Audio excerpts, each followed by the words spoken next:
Hello and welcome to the Just Interesting Podcast, episode 105, the first episode of 2023. It is Friday the 13th.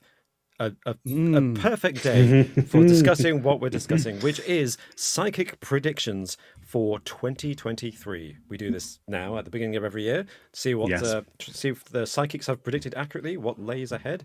So as part of that, we shall be reviewing what we discussed last year psychics had predicted would happen in 2022, and then we shall be bringing whatever psychic predictions we have discovered online. I think I'll be discussing Baba Vanga's predictions for 2023, and of course I'm joined by Martin and Alex. And what will you be discussing, Martin? I'll be discussing Craig Hamilton Parker, dubbed the new Nostradamus, and he's predicting something about Prince Andrew, which I'm sure we'd all like to know. So we're revealing that later. Yeah. And I'm going to be looking at the OG himself, the man himself. It's Nosty Boy. It's Nostradamus. Yeah. He's wearing his cap backwards. He's 90s. Yeah. Hello, fellow kids. Yeah, it's Nostradamus, and he's back with some predictions for 2023. Some sick beats. He's dropping his new latest single in 2023 as well. So we're all looking forward to that. Yeah, no. Wonderful. I mean, we're already midway through January, can we just say? We've gone into 2023 with a flying start. I know, it bodes well for the rest of the year, doesn't it? Yeah. Is it almost cheating doing it this far into the year? No. No. We had to wait for Friday the 13th. That's the thing. It's Friday the 13th. We had to do something. So as you may notice, those of you watching us live on YouTube, this is a live stream. Normally we go live on Mondays at 9 p.m. British time. But today, because it's Friday the 13th, we're doing it on a Friday. And thank you so much for spending some of your Friday evening with us. In the chat, we're joined by many of our favourite people, including Rashad Najar, Recu97, Paul Atwell, P. Greg, Bush Light, Duffs 101, Hidden History with Ray, Camera Shy Coco, Kilgore Trout, Aaron Lee, Cozy Martian, Jade, C.S. Drummerson. This is going on for a while. I'm Bad still Boy, waiting. Okay. So many, Cat Hales, so many people. So many of you. Sorry if I haven't read out your name. It's just, the list is too many. There's too many of you.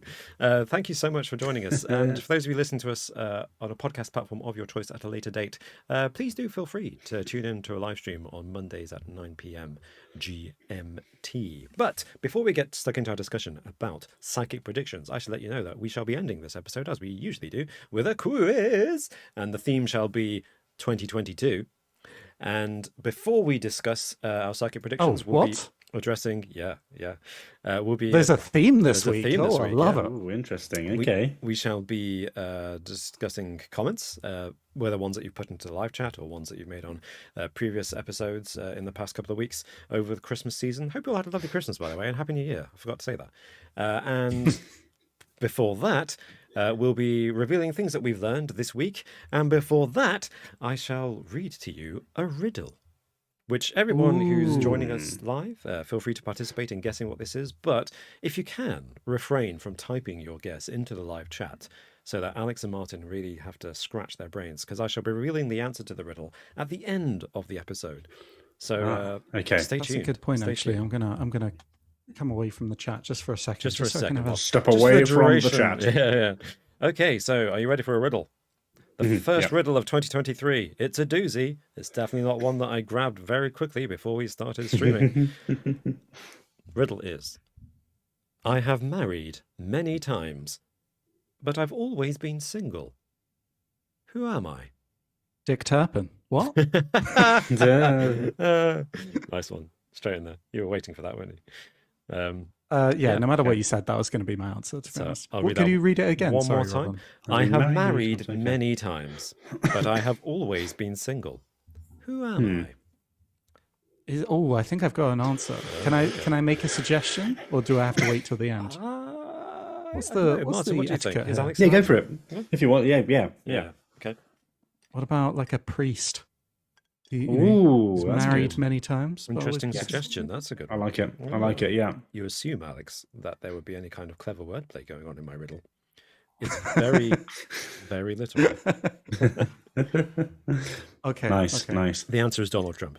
I have married many times, but I'm always single. Anyway, yeah, Yes. terrible voice. Don't know where that came from.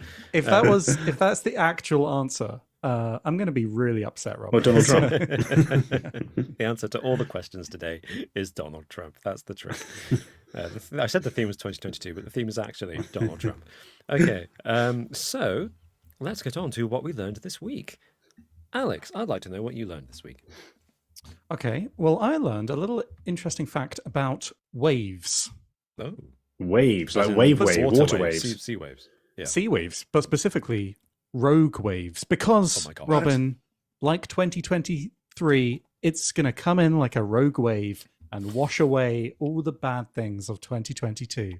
Okay. And that is the tenuous link That's that a I've good one. I got like that. between my fact of the week and the theme of this week's podcast. Yeah. But yeah, I learned something really interesting about rogue waves this week. And just for anyone who doesn't know, rogue waves are unusually large, unpredictable, and suddenly appearing surface waves that can be extremely dangerous to ships. They're not necessarily the largest waves in the ocean. That I think like where it's basically they are abnormal for the areas that they're found in, if that makes sense. So if there's like 6-foot waves and then suddenly there's a 20-foot wave, then okay, that's a rogue wave. That's a rogue wave. And then they're different from tsunamis, which can tsunamis are caused by other factors like earthquakes and things that happen under the sea. Rogue waves are caused by, well, it's not really known what causes them, but it's thought that it's just like high winds, strong currents, and waves crashing together to merge to form like a giant wave is the working theory. Well, I've got to say, Alex, it does sound like a mid-noughties indie band. Hi, we're Rogue Waves. Oh dear. And when I was just curious, when do you think rogue waves were first reported? Oh, 1422. When do you think they were first found? 1422. Yeah, Okay. I think Martin's right. It's going to be much earlier than we expect. All right. Is my non-answer. Okay, so you're gonna stick with Martin's guess. Okay. Yeah. Well, it was actually in 1826 by a man called Jules Dumont d'Urville. And when he saw this wave and lived to tell the tale, he was publicly ridiculed for saying that he'd discovered a rogue wave, and people believed that what he was describing was impossible. And since then, he mentioned this then. Yeah. It is rogue waves have only been proved to exist in 1995. Oh wow! Something you could say he was ahead of the wave. Is that a saying? Ahead of the wave? That's not a saying. It's ahead of the curve, but let's just put wave in there, see what happens. You can't do that, Martin. That's not how. You can. That's not how puns work. But it's thought that maybe this was. It's thought that the lack of early reporting of rogue waves was due to how few ships survive any encounter with rogue waves because they are incredibly dangerous. I see. That is quite terrifying. So, yeah. But that's weird, isn't it? Like these have been around for, well, God knows how long. How long have boats existed? And I was going to say a rogue wave presumably predates the invention of the boat. Well, exactly, for sure. And yet, 1995 was when they're first discovered. So I thought that was kind of interesting. Wow. So what made the discovery? What suddenly convinced people that these actually exist? I don't know. I guess pictures. Maybe something those like actually. Hold on a exciting. second. There's something to this. Actually, got a video. I think they are generally quite rare. Okay. Quite rare. But like, I mean, it's a terrifying thought, isn't it? Imagine if you're out at sea on a boat and you see a wave 3 times the size of any that are currently there. It basically just seems at you. it's unfair, really, isn't it? So, come on now. Right, you're all uniform, then you, Mr. Daddy Longlegs over there, massive wave. Yeah. I'm waiting for I mean, we need the Disney movie now, the Pixar film about the rogue wave who just wants to belong. The outcast wave. I found my purpose. What is it? Sinking ships. Yeah. Yeah. They have to sink whaling boats. Yeah. There you go. And there'll be a whole load of puns around. Are you sure? for goodness sake. There's something about the tide, and the tides have turned. There's we can go. Yeah. If you want, you want to hit us up. Is this what 2023 is going to be? unending puns about waves. Is this it? Dad puns. Is this I think so. just A just tsunami interesting of puns. 2023? Oh.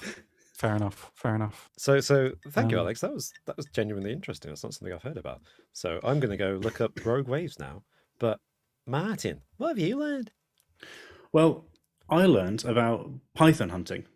Okay. Yes. Wasn't expecting that. So make a connection to this theme podcast because I managed to. Oh yeah, there's no theme in it. There's no theme here.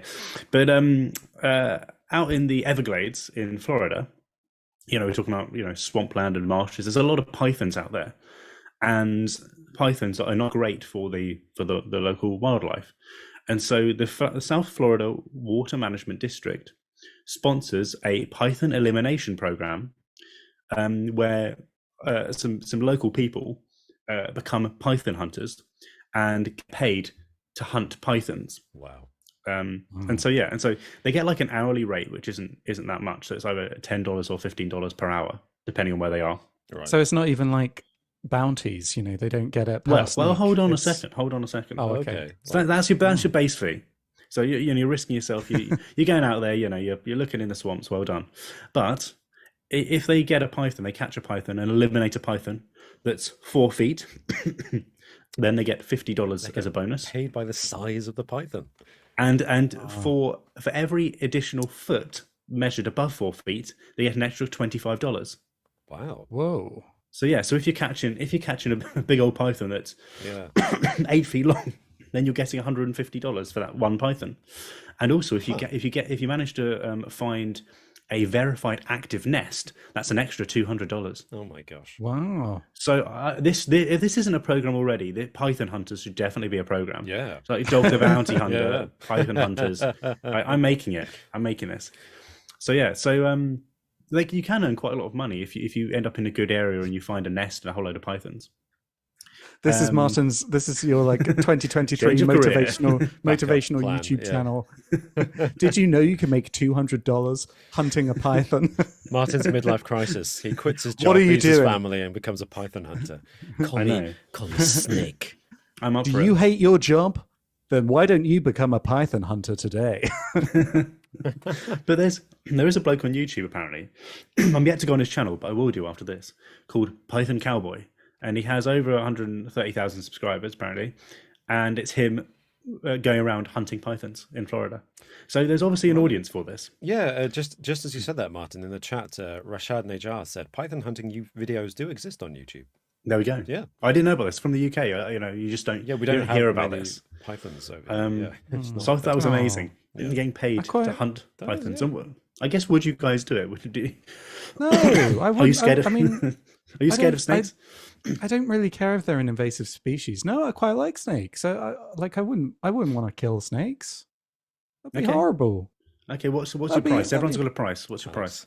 Well, I mean, yeah, okay. Probably it would be a few thousand per snake, I guess. Okay. Yeah, $50. I dropped my morals very quickly then. I do think like $50 per snake does seem a bit. I don't know how much effort goes into catching and killing a single python, but I feel like $50 as your starting amount seems quite low. Because you could, you could spend quite a while trying to find them, let alone, Well, that's it. Yeah, I mean, if you went on a bit of a run and there were loads of them, you did find a nest. I mean, you get $200 for a nest, but I imagine that there'd be quite a few 4-foot pythons in a nest. I'll be picking those pythons out. Taking them $50 each. Yeah. I wonder if there's again. Now I'm thinking some animated comedy where there's some kind of racket going on. Where the pythons are working with the python hunter. And he's right, guys, I caught another 10 today. He's like, how does he catch so many? And he takes the pythons back, and they're like, wake up from being dead, and they're like, hey Joe, good job today. And he splits the money with them, and the pythons go and buy milkshake. Yes. I don't know what pythons would buy. Yeah, it's like some messed up version of Ratatouille. There's a python in his coat controlling him. Well, the python's like an informant. Sorry. Oh so undercover python. Undercover python. That's a good name. What that would be a 80s metal band. Undercover python. Not as good as the spin-off Undercover Anaconda. Yeah, they're the band Metallica could have been. undercover Python. Anyway, enough about that. Yeah, that's my fact. That's a great fact. Thanks, Mark. That's That's fascinating. really good, My God, yeah. you two really brought it today. That's amazing. My What fact, did you learn this week, Robin? it's nowhere near as interesting, but I was looking up the origins of some phrases, and as it happened, a surprising number of phrases that we use in common parlance, idioms, come from milling, and specifically windmills. So an obvious example would be run of the mill. Oh, that's nice, yeah. run of the mill. Yeah. And obviously that comes from windmills. But some that I didn't expect, such as rule of thumb. Oh, is that a milling term? It's a milling term, yeah. Apparently what you do is to test the quality of the flour, you take a pinch of it between the thumb and feel how coarse it was between your forefinger and thumb. Yeah. So that was the rule of thumb. And another one is obvious when you think about it, but 3 sheets to the wind, slang for being very drunk. Because if you had a 4-sailed windmill, which was the most common in the UK, if one of the sails wasn't working and you only had 3, then you'd have a really inefficient, lopsided windmill, and it would kind of turn erratically. So they used that as slang for someone who was drunk. They were like, What was it called? What was it? 3 sheets to the wind. 3 sheets to the wind, yeah. I've never heard that. Never heard that. Yeah, expression. okay. You've never been drunk. I think I was the one that I was drunk every time someone said that to me. So There you go. Yeah, that'll do it. And then That's good. Yeah, there's a few actually. Another there's one is, more. One more that I thought was interesting. There's loads, like literally dozens. But one that I thought was interesting was fair to middling. You've used that term, I'm sure, at some point. You're like, oh, it's fair to middling. sure, yeah. Yeah. That's a milling term that refers to the quality of the flour. Oh, right. Like, if it's fair, then it's quite coarse. If it's middling, then it's semi-fine, or it's fine. Those are the 3 grades of flour: fair, middling, and fine. So you could say, it's middling to fine, really. You could say that, but no one says that, I guess. No one says that, no. Yeah, because I guess middling to fine is a good thing. People like fine flour. Exactly. So when you But say, you could it's say fair that, to yeah. middling, you could say that. Yeah, you could. Yeah. Or you could say, it's fine. There's another it's fine. windmill term for you. It's fine. Do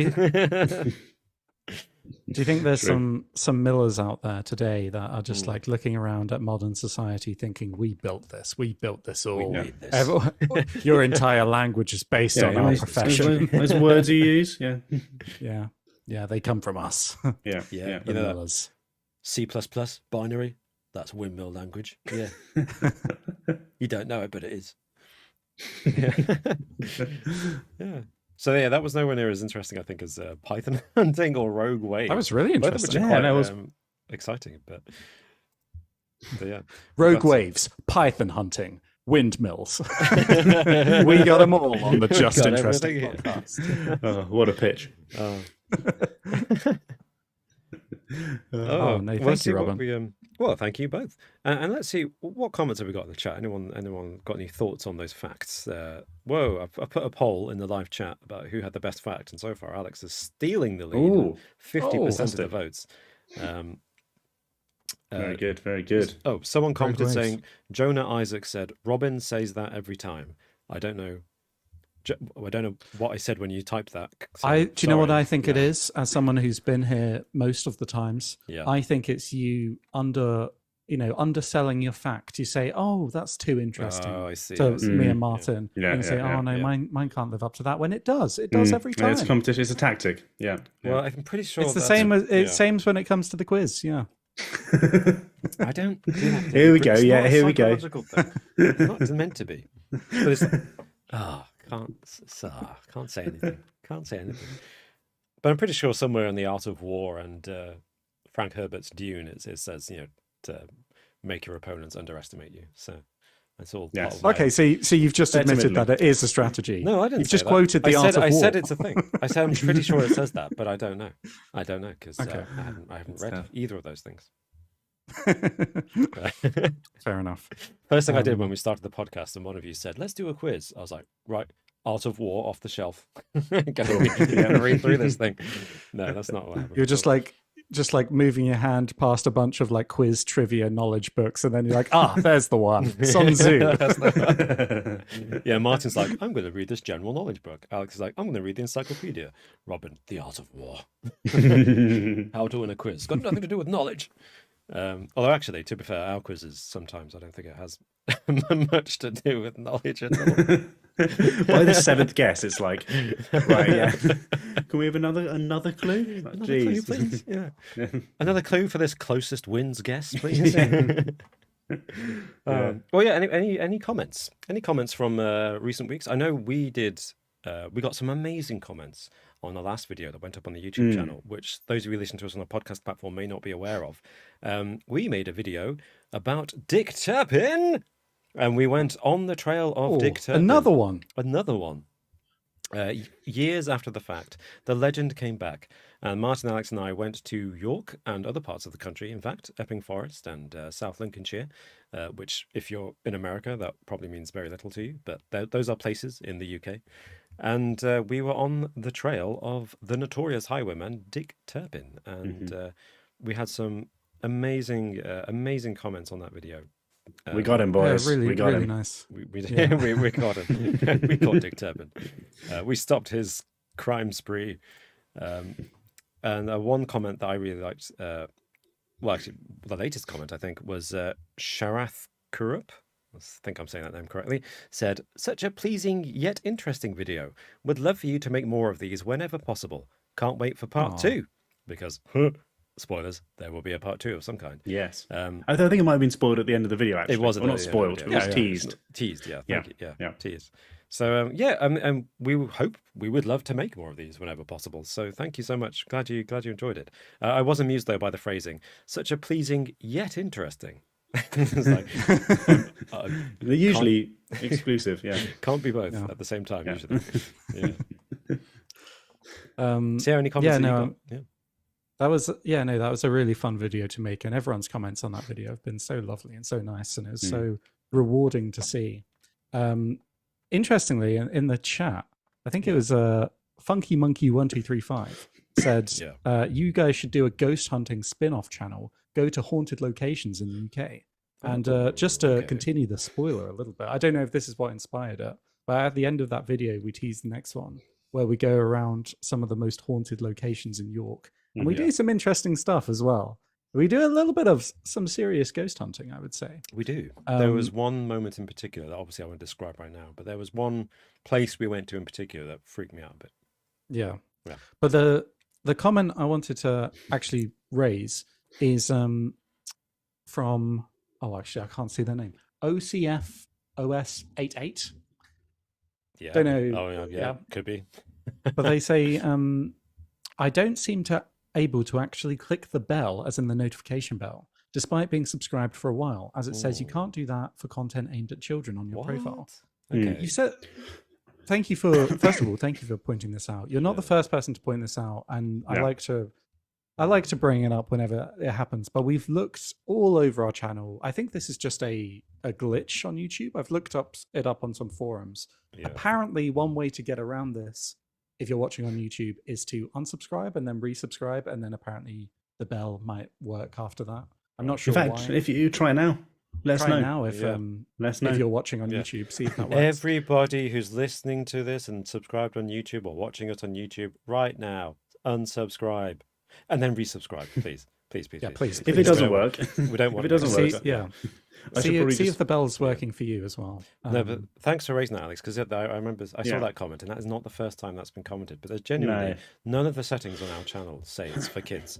I would hope not. I'd hope not. Yeah, given the things we discussed, they're pretty dark sometimes. So that must be a YouTube glitch. Yeah. So thanks, Alex, for addressing that and clarifying that. Yeah, no, it's an annoying one, but like we're not the only channel that's had that problem. There's forums of this. Apparently, it's just a glitch on YouTube. I don't know what causes it, but just thought I'd throw that out there. Yeah. But make sure you do have the notification bell switched on, so you get alerted for when we go ghost hunting. Because that should be coming out hopefully in the next. I don't want to overpromise, but next few weeks. Sometime in 2023, it will be showing. Don't want to overpromise, Robert. Don't want to overpromise.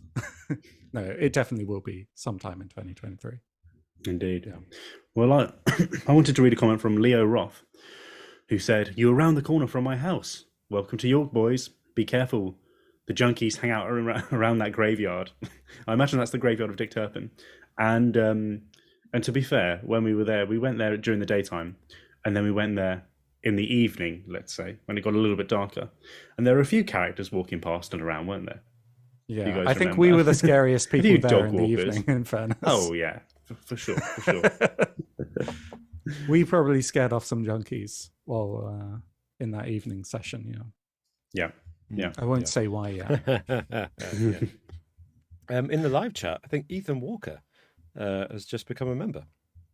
Oh, amazing. Ethan. So thank you. Oh, thank you so much. That's amazing. And please do. Welcome. Anyone who doesn't know what that means, that's similar to our Patreon supporters. They get access to an exclusive, extra, a little more interesting every week, as well as often getting first dibs on brand new news for the channel, such as first access to the video that we've just been discussing, our trip to hunt Dick Turpin in the York area.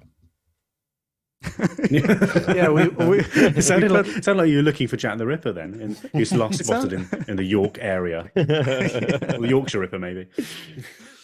Yeah, we posted a little behind the scenes video when we were in York to the Patreon and YouTube members, and YouTube members. So yeah, no, it's nice and it helps support us. So thank you so much, Ethan. Thank you. And anyone else who chooses to support us that way. All the best. Yeah. And also, one of the most amazing things about this video is that it's had a few hundred likes, and yet there's not one dislike. And that is definitely prompting someone who has the tendency to dislike it to go ahead and do it now. Yeah, so thanks, you're welcome to. Do you know what? We should have taken screenshots before we did that. Myself, because that's got to be really rare to have that many.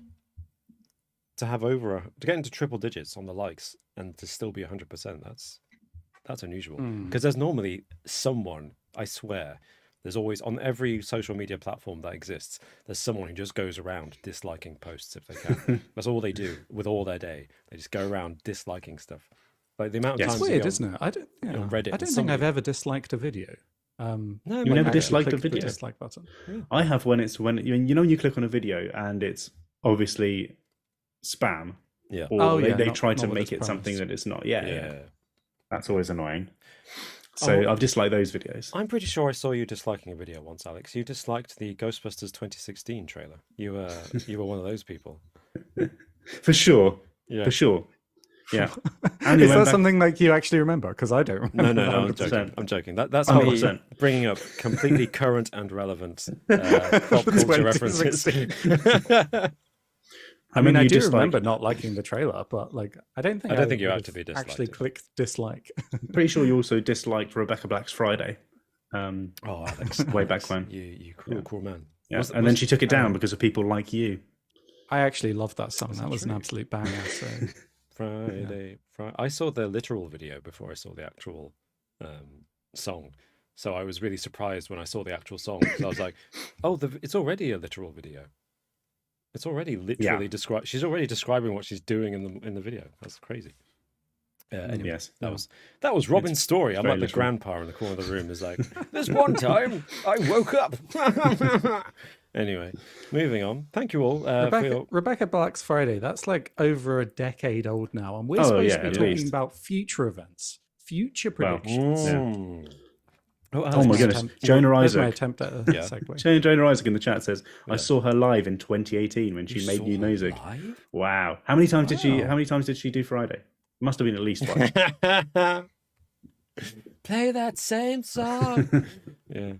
We don't care about your new music. You're rubbish anyway. Play Friday, yeah. Jonah, I have to know, did you willingly go to see Rebecca Black live, or was that an accident? You went to kind of like a blind date type event where you just didn't know what you're going to see. I'm curious. So you guys started this segment by making me out as if I was a really one of those people that disliked the other one. Yeah, and now you guys are cyberbullying Rebecca Black. What's she done to you? No, I'm not saying she's anything. Probably amazing these days. I'm sure she's a lovely person. I'm not dissing her because she's a woman, Alex. I did not insinuate. There was a vast chasm of difference between what you just said. That's quite the leap. That's what you just said, Alex. You accuse us of being sexist, and I think that is sexist. That was a proper Twitter move right there, Robin. Yeah. Victim. I'm the victim here. There is 100% more sass in 2023, is what I'm hearing. I think it might be the off-brand Baileys that I'm drinking, but you know. Robin, you're hosting a podcast at the moment. You can't get plastered. What do you think you're doing? It's dry January. Oh yeah, of course. I mean, my milk and ice. Brings I think all the boys to the yard. I learned all my hosting tips, Alex, from Fox News. Janine Pirro. That's where I get my my hosting tips from. Never start a day without at least a bottle of scotch. Oh my gosh. Again, 2023 is going to take a dark turn at this rate. It's dark already. Well, on that note, shall we move on to discussing psychic predictions for 2023? Let's do it.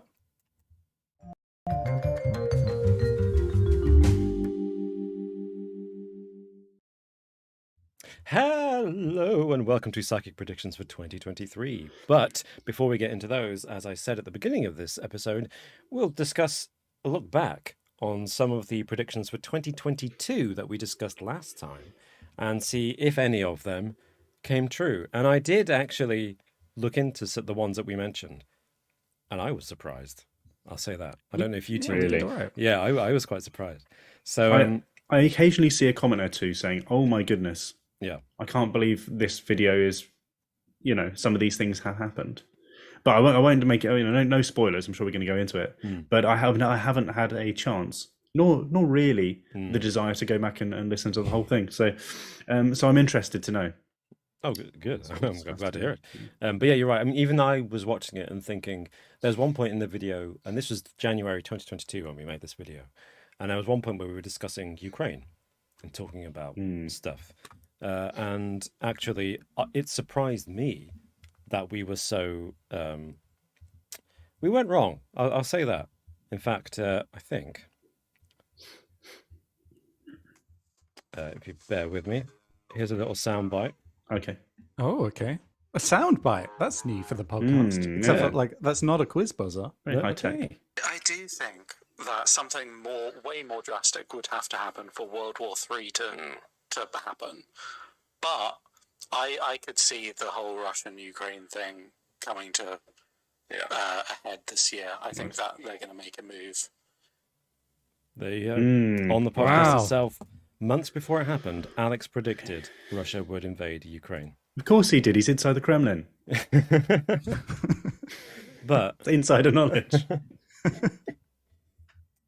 But here's the thing. I'm on that same table with Putin, just on the other end of it, just out of shot. Yeah. You're closest to Putin. You are the man closest to Putin physically. Just off camera, winking. Yeah, but that's a useful example of how these things can be impressive, because I was impressed listening back to that and thinking, oh my gosh, yeah. No wonder people are impressed in the comments. But actually, if you cast our minds back to January 2022, it was obvious that Russia was literally lining up tanks on the border of Ukraine. It was kind of like something's going to happen.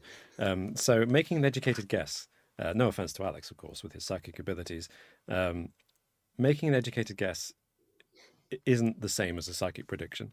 Nevertheless, some people claim it is. And one of the psychics that we discussed was a man called Nicholas Abuja, who's a British psychic, who made a few predictions, and the ones that we discussed were, he predicted Meghan Markle will become a presenter or in a public-facing role, which, I mean, I don't think that happened last year. Yeah, I'm not going to say that's... I'm not going to say that's a win for him. She's moved from... Did she present anything? She was on the documentary. I don't think she presented anything. No, maybe not. He predicted that sticking with the royal family, he predicted that Will and Kate will grow in popularity. I had a look at this. I looked at the polls from January 2022 and compared them to the polls in January 2023 about Will and Kate's popularity. Precisely no change, 0% change in their popularity. There was a slight decline for Kate in the summer, and then it increased again to equate to her original popularity. So that's a no. That's a false. That's not a true prediction. But in fairness, Robin, I wonder what the opinion polls of the royal family in general have been this year. Because if they've stayed the same, but all the others have gone down, then theirs has technically kind of gone up. Yeah, So, I mean, if they've maintained the line. This is an interesting question because when I looked at it, according to YouGov, who are a big polling company, the most popular member of the royal family is still Queen Elizabeth II. Wow. Yeah, I mean that. Dig her up. Well, I mean, one of Nicholas's other predictions was that the Queen will have a better year in 2022 than 2021. Great year. Great. Yeah. Oh my god. I mean, in a way, dear. though, I obviously that's an inaccurate prediction, but in 2021 we were still in lockdown. Her husband died. She was at the funeral all alone. 2022 we had the big Jubilee celebration, and then she died before Prime Minister Liz Truss tanked our economy. So actually, maybe she had a decent year. But in fairness, one of the last things she ever did was meet Liz Truss. So. That's true. Yeah, that is true. Okay. Next prediction, which actually... Can we just talk about that for a second? Okay, how mental was it that for a month this year, Liz Truss was Prime Minister? I know. Yeah. So, very strange. Just for 1 month. 1 month. That was weird. And she was like, well, what did she say? Like, well, at least I gave it a go or something at the end. So like some kind of whimper. So in the pathetic. book, The Rise and Fall of Liz Truss, the last page says... She said she turned to her aides that were looking disappointed and a bit forlorn that she'd just resigned. Don't worry. And she said, "Don't worry. At least I was Prime Minister." Yeah, technically. Don't worry. At least I get this payout for the rest of my life. No, 150 grand a year or something. Oh my gosh, that's a month. Yeah. I mean, that should stop anyway, but particularly for her, there must be a minimum service term. You'd hope so, wouldn't you? I think there is. I think there is, and I think isn't it 45 days? No, did she just 45 days? Seriously? Oh my god! It's like she was holding out for that. She definitely towards was. the end. That's bad, isn't it? That's ridiculous. All our taxpayers' money wasted. Just think about how much. Sorry, how much taxpayers' money the Tory party in this country is wasting because they're getting through. They've got through so many. No, I've got Robin on politics. No. Okay. Next prediction that Nicholas made. Yeah. And we laughed at this. I listened to the episode. We laughed at this and mocked it for being. It's just an educated guess. Will Smith will face heartache. To be fair, fair enough. Fair enough to him. Fair enough to him, Because we assumed it would be like him and Jada would break up, but actually, he's been banned from the Oscars for 10 years. One of the most notable events of 2022. Yeah, so fair enough. Banned in the same year that he finally won an Oscar. He got banned for 10 years. Oh, I know. How ironic is that? I thought that kind of counts. I agree. He also predicted that gooseberries would become the new superfood. I don't think that happened. I haven't really heard much of it. I mean, they're not really in trend, are they? Okay. That's an odd one as well. Why would you? So that come out of left field, that one, yeah. Yeah. And also, not only will the Queen have a great year, but gooseberries will also have a great year.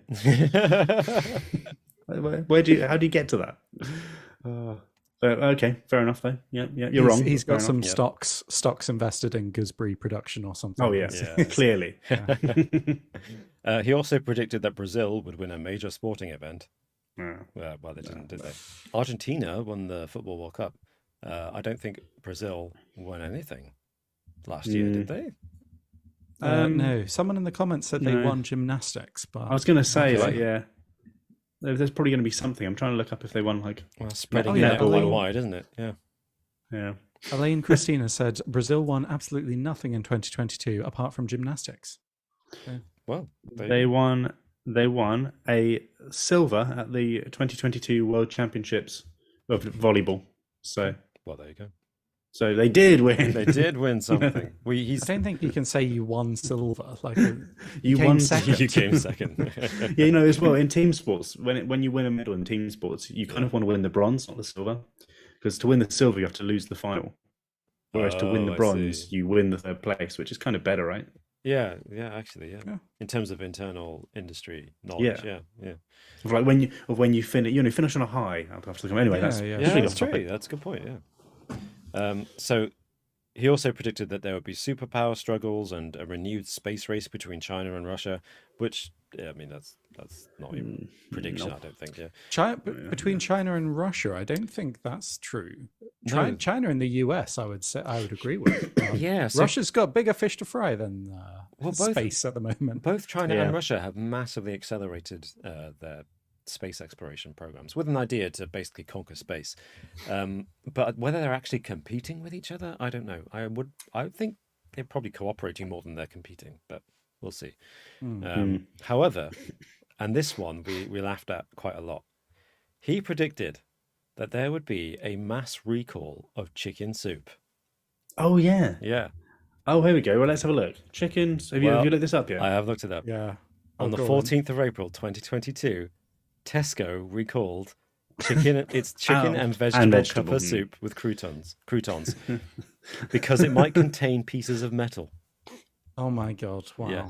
And Tim Hortons chicken noodle soup recalled over insects. Exactly, yeah. In Canada, it happened again in November. In Canada, Tim Hortons recalled their chicken noodle soup in Canada. Does this happen? It must happen every year, surely. I was going to say, do you know what? Have they just have they done the research and realized that this happens every year? So I'm going to make a prediction right now. I'm going to say that in 2023 there is going to be a mass tomato soup recall. And you can mark my words on that. There's going to be a mass recall of tomato soup. You heard it here first, folks. Boom. There it is. Okay. Prediction number 1. So we spent a long time on Nicholas, but let's move on to Nostradamus quickly. He predicted World War III. That didn't happen. He predicted... Pretty big one. Let's move past it. He predicted climate change.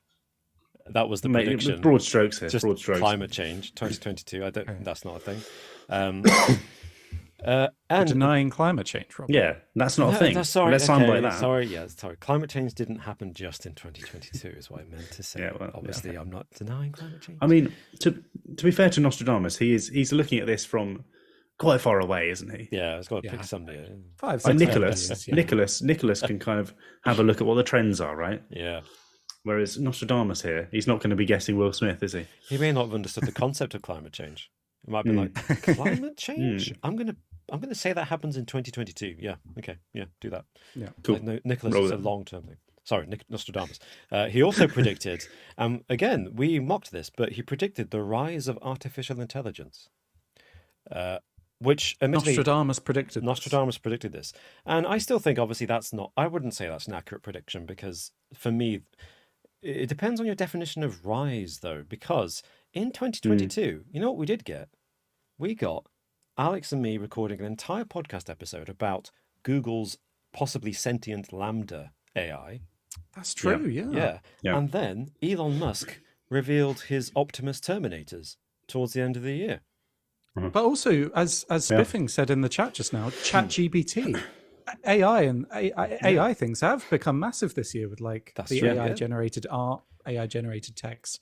In fact, I reckon AI is going to be the new NFTs for next year. Like a big kind of big craze is going to be AI. Should we get investing now? You can't reinvest in AI as a whole, though, can you? It's probably a bit too late already. I'm not very good at this, Martin. A broad topic. I like to go for a specific. You go to a stockbroker. I want to invest in AI. Yeah. What do you mean? Well, actually, there might be a fund for it.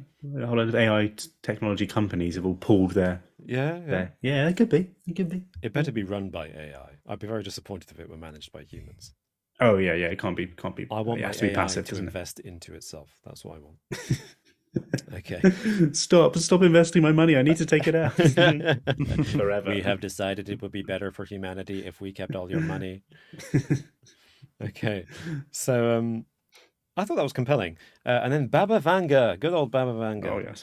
The Nostradamus of the Balkans. She predicted water shortages in cities, which, I mean, we had a hosepipe ban in the south of England. I don't know. I mean, also in Ukraine as well. That's true.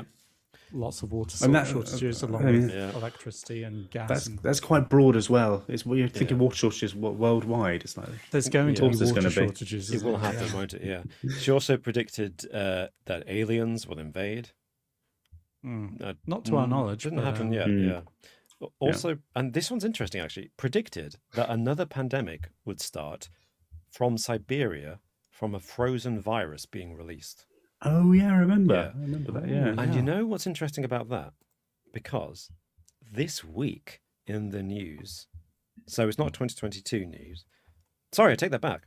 It's the last week of 2022. So Okay. Well, that counts. 28th of December 2022, the news broke that Russian scientists were extracting the possibly frozen virus. What's the word? Molecules, atoms, virus bacteria, cells, virus cells Right. Yeah. from woolly mammoths that have been frozen in Siberia. Oh come on now. Let's Yeah. not go there. Yeah, and it's the Russia's State Research Center of Virology and Biotechnology, known Yeah. as Vector, which is their weaponry research facility, is in Siberia as well. Well, I guess it would be, wouldn't that's it? Pretty. That's pretty But still, intriguing. Though. Yeah, I think that's kind of weird. That's very intriguing. So we should look into that a bit more, I think.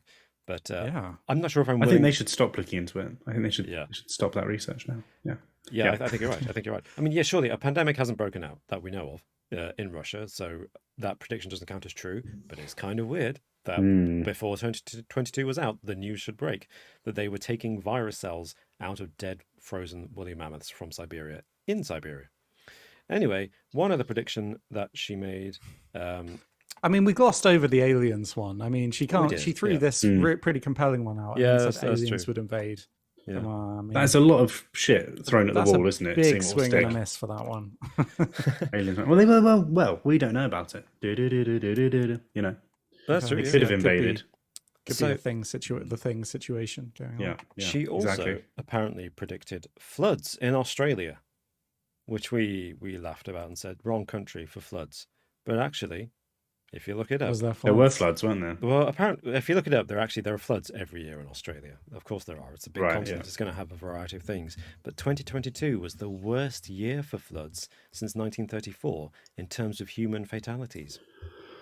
Oh, Oh wow. Okay. Yeah, they Yeah. had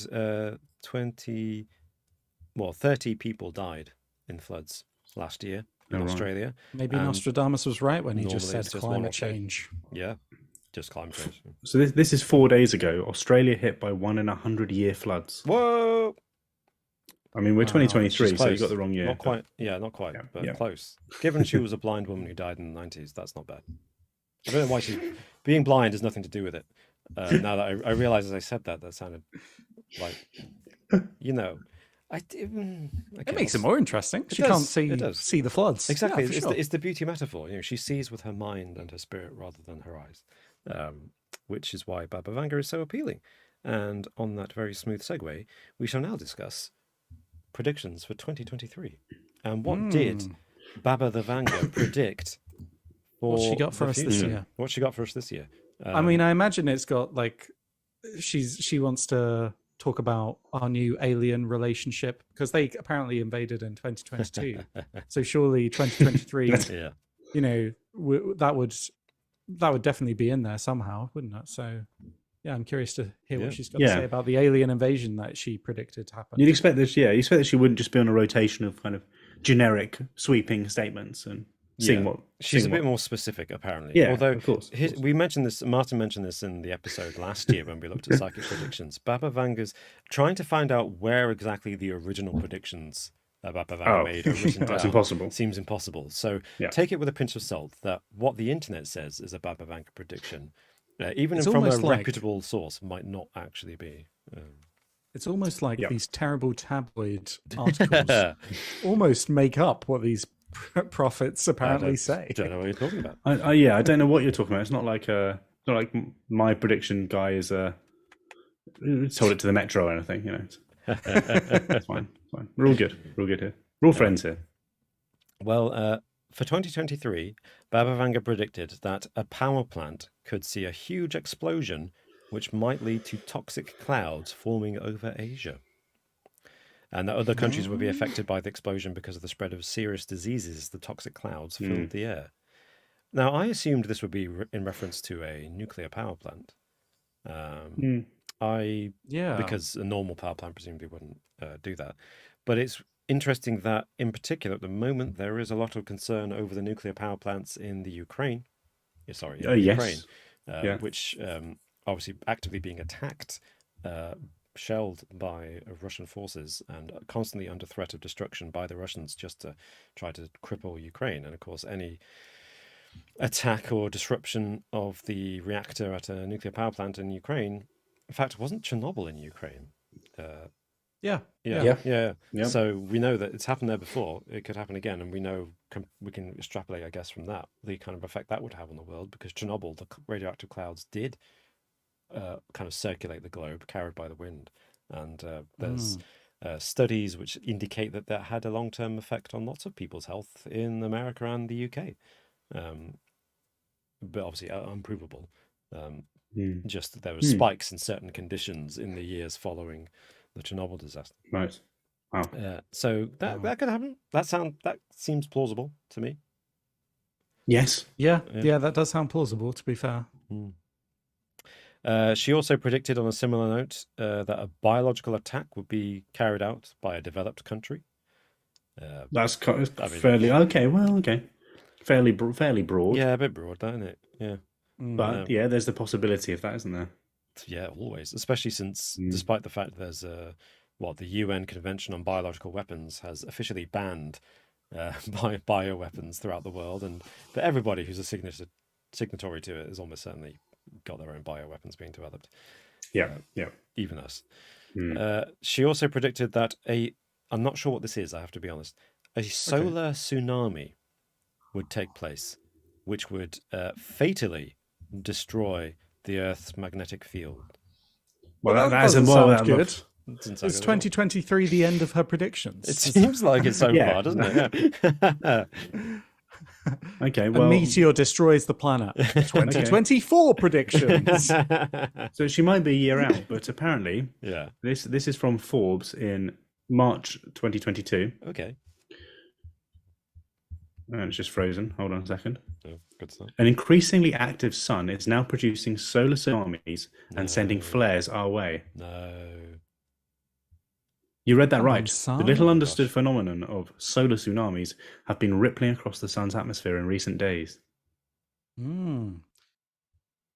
Spiffing has some more information in the chat. They say solar tsunami or Morton-Ramsey wave is the chromospheric signature of a large-scale solar corona shock wave. Described as a kind of solar tsunami, they are generated by solar flares. That makes sense. Thank you. Thank you, Spiffing. Thank you for that extra info, Spiffing. As always, we don't fact check the comments in these podcasts, so that could have just been word salad, but I believe you. Ahead of him in the chat, Brian McKee also said coronal mass ejection, maybe. That would also count. That is a solar flare, isn't it? Yeah. Yeah, it sounds plausible. And Martin, that Forbes article is worrying. Although I'm going to imagine it's actually like disco flares from the 70s. The sun's just throwing them at us. Sun's fine. Yeah. I'm wearing solar flares this year. And we're dead. Nice. So is that a... and it's gone. And it's gone. She also saw, and this one, I don't know if you two will give this any credence. She predicted the world would be covered in darkness following an alien invasion. She loves this, doesn't she? Another one. Yeah, another one. 2 years in a row. My goodness, wow.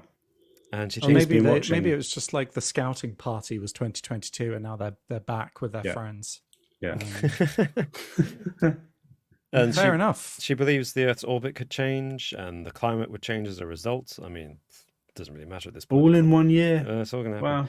And then the most interesting one for me, apparently she predicts that lab-grown babies will become the latest fad. Wow, that one. So, like, in amongst an alien invasion, we're just going to perfect lab-grown babies. Yeah. Gene editing and all that stuff. Interesting. I mean, I can see why. If you lose the magnetic field, radiation clouds following over the Earth, aliens invading, you're going to be like, Can we edit the genes of my child to be resistant to radioactivity, solar flares, and aliens, please? I mean, lab grown is quite a wide. Yeah, what does that mean? Yeah. I mean, we're talking, Dolly the sheep here, or yeah, are we talking, It's full on gene other editing. genotherapy? I mean, test tube babies are a thing, aren't they? Yeah, exactly. Is that lab grown? Technically, Good question. especially when we look at the translation issues. When we look at Baba. Yeah, that's a good point. Mm-hmm. That's. I think the ambiguity is what makes a lot of these prophecies so successful, Martin. Oh, 100%. It's baked in. Yeah. Baked into Yeah. it. It's very true. So that's all I've got from Baba Vanga for 2023. What do you guys have? She's got a full year ahead. She does. Flew in on the latest with the big man himself, Nostradamus. Yes, please do. So French astrologer Michel de Nostradamus published his chilling predictions in a book called Les Prophéties, which he published 450 years ago, over 450 years ago. I imagine that's how it's pronounced. Yes. Yeah, go for it. Go on, do your best. I have no idea. I have no idea. Les, it's just good old Les. Les Prophéties. I don't know. Prophecy. They actually pronounce the T as a soft C. Oh, there you go. There you go. Fair enough. Well, number one on the docket for 2023 in Nostradamus's book is cannibalism, as I think someone in the comments pointed out. Nostradamus has predicted that humanity may face the threat of cannibalism due to a failing economy, writing, "There are no abbots, monks, no novices to teach. Honey will cost more than candle wax. The price of wheat will be high. Man will be agitated and eat his friend in despair." Wow. Now, Well, cannibalism, maybe that's a metaphor, but there is a trend that I think we can all agree on is happening in 2023. I'm not eating anyone. No, okay, Oh, fine, fair enough. okay. But Yeah. there is a cost of living crisis currently. Oh, yes, Honey will that's true. cost as much as candle wax. The price of wheat will be high. The price of food is going up. That is plain to see. So could Nostradamus be onto something with this one, do you think? He might be. Maybe not cannibalism, Yeah. but I don't know. We'll see how the year goes. If there is an alien invasion, then yeah, I'm gonna chomp down on anything I can get a hand on. Yeah. Okay, Alex, that sounded weird.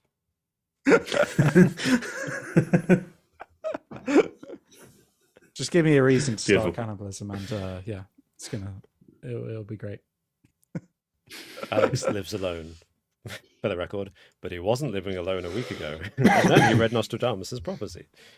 My New Year's resolution, actually, annoyingly, is to cut down on eating human flesh. So that's going to be problematic if it suddenly gets popular in 2023. Classic irony. Yeah.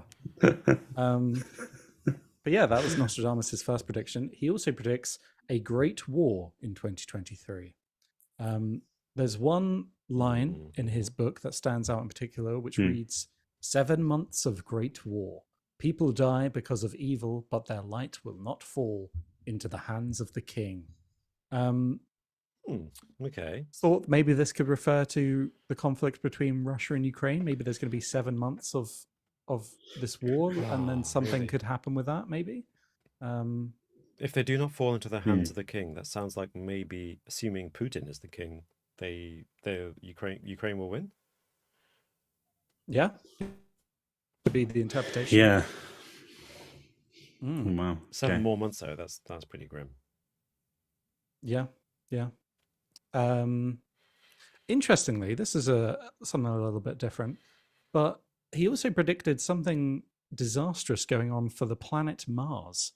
Elon Musk will saying- finally get there. Sorry. Saying heavenly fire when the lights of Mars go out. And you mentioned cryptic. Elon Musk. You mentioned Elon Musk, but some people have linked this prophecy to think that maybe his quest to reach Mars will finally reach an end. Maybe he'll give up on his quest, or something will be unworkable, or his new starship will explode or something. Maybe his journey to Mars will come to an end in 2023. Hmm. I mean, at this rate, it'll just be bankrupt and won't be able to afford to do anything else. Elon Musk would love to think that predictions about himself, even if that's a terrible, prediction. The Mars mission going to shit. The ego of Elon would be like, Nostradamus predicted me. He would love that, wouldn't he? Yeah. Absolutely love it. Center of attention. Yeah, that's true. Similar to 2022, he's also predicted climate change or climate disaster in 2023. Continuing, fair enough. He says the dry land will dry up even more, and there will be great floods when you see the rainbow. To be fair, he's predicted that from a long way out. I mean, he doesn't. I don't think it's not a bad prediction, is it? Have a list of. He doesn't have a this is the thing though. He doesn't have a list of and here's 2022 and 2023. Yeah, of course. Yeah. So I feel like maybe that was even the same prediction as last year. Yes, quite possibly. It's an ongoing issue. It's an ongoing issue. Yeah. And then he also, one final prediction, predicts, he writes, sooner or later, you will see great changes made, horrors and terrible revenges. And some people believe that this implies there will be more social upheavals and civil rebellion coming this year, riots and revenge in the streets. And there are plenty of things going on in the world that would suggest that this is going to be the case. I mean, I guess the biggest thing happening with regards to this might be the riots that are going on in Iran. And I think riots kind of undersells what's happening over there. Maybe it's maybe it is turning into a bit of a revolution at the moment. But we'll see what happens in the year ahead. Yeah. Oh, grim. Grim again. Why? But yeah, it's pretty much the bog standard usual that you get from Nostradamus. I think the Mars one is interesting me. Yeah, that's unusual for him to forecast something for another planet. Oh, and cannibalism. That was also, a bit out there. It's still kind of doom and gloom, though. Yeah. There's such a variety. That's what I do like. It's an eclectic mix from Nostradamus and from Baba Vanga, actually. It's very much like, oh yes, there'll be floods, but then also there'll be It's so wide reaching. By its very nature, it has to be, right, with these predictions. But I do like the fact that it's like, the brain's a bit of a pinball machine in this, isn't it? Nostradamus' brain. Oh, and this, and this, and this might happen too. And something great. I feel like we should start our own prophecies book for the next 100 years, and then who knows? Totally should. The Daily Express on Sunday or whatever tabloid exists in the future, they can be writing about us and what we predicted. Oh yeah, we should do that. We could go down in history as the most accurate / inaccurate prophesiers ever, because if there are 10 prophecies a page, one of them's bound to be right eventually. Yeah, there'll be some kind of salami recall. Yeah, salami will be recalled in 2023. Salami and tomato soup are the two related. Yeah, no, actually salami is too broad. You have to do cold meat, cured meat. Yeah, some kind of cured meat. Yeah, cured meat and salad bags will be recalled, both of them, in 2023. Yeah. Yep. And then Robin, you can go on and predict the floods and stuff. That's fine. I'm on salad and cured meats. Okay, you do food. You do the end of the work. Alex can do cannibalism. Imagine if you had the gift of. Imagine if you had the gift of seeing the future. You had this amazing, prophecies, and you're like, okay, I'm going to see into the future, and the only thing that you can get, all you can see, is just salami being recalled by supermarkets. That's it. It's like, no, I want to see the lottery numbers. I want to give me something useful. But Alex, what do you see? All I see is salad bags, reduced salad bags in the. It's wilting it's wilting before my eyes. Yeah, being a fortune teller would really, really suck, wouldn't it? Even at a circus, cross my palm with silver. It's like, what do you see? Tesco. Just to interrupt the flow, we have Angelos87 in the chat has become a member, YouTube member. No, Angelos. Welcome. Welcome to exclusive bonus videos. Thank you. That's amazing. Ooh, welcome. Enjoy. Thank you so much. Yeah. And Funky Monkey 1235, Alex, also pointed out that Brazil started off the year with rioting at their presidential palace. Of course. Oh, yeah. Yeah, that's a big deal going on there, actually. That could be the equivalent of January the 6th in America, although actually more extreme because it was a proper riot rather than whatever they had in America. But who was it? One of the news anchors in America, it was January the 10th is the new January the 6th or something like that. Silly. It's like, no, it's not. What were they going It's for? a different Right. day. They were trying to say it was the equivalent event, but Yeah, there's well, the dates, Oh, they're okay. different dates, Anyway, Right. so we've heard from Baba Vanga and Nostradamus, Martinos. Yes. Now, now you're going to hear from someone. The more I read about this person, the more I think he's like a proper you might watch this, but I don't know. But he's a bit of a gammon, if you know what if you know what that is. A kind of an aging male, typically an aging middle-aged white male who has quite backwards and conservative opinions of the world. But anyway, I'll let you decide once we read this. So this is Craig Hamilton Parker, dubbed the new Nostradamus, and for good reason. So he's predicted Brexit, Donald Trump coming to power, becoming president, and also the death of Queen Elizabeth II. So he's got some pedigree. I'll give him that. He's got some pedigree. Fair enough. He also had a vision of King Charles being hit by eggs, and he was pelted by eggs last year by some students, wasn't he? So he's, as I say, he's got some pedigree here. He's got a bit of a good track record. So let's have a little look into what he thinks is going to happen this year. So the first thing he says is about King Charles, and clearly he's a bit of a fan of King Charles, the actual king, not the spaniel. And he says this first year as king will be a good one, and he sees him as a reforming king. Wow. So yeah, then he says some bullshit, a little bit of bullshit about keeping Australia on board as an ally, which I don't really know what you're talking about. But anyway, but he's not a fan, clearly, of Prince Andrew. I mean, no one is, right? Are they? Oh, Not even the staff of Peter Express. So he went into a deep meditative state, and he contacted his spirit guides. Of course, he did. And Prince Andrew appeared in this particular vision, and he thinks that Prince Andrew will have a proper breakdown. A psychological breakdown.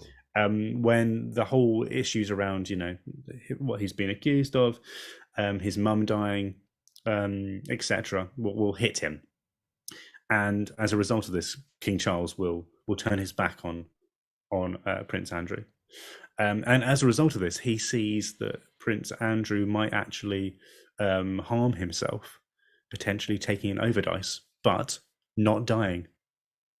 Oh, so okay. All right. There we go. So there we go. Prince Andrew's going to take an overdose, apparently, according to this guy. Yeah, It's quite possibly. kind of weird that he has a spirit guide, and this spirit guide, I don't know anything about them, but he's like, please don't ask me another question about the royal family. Please, ask me anything. Do you want to know what's going to happen, like, Russia, Ukraine? Do you want to know?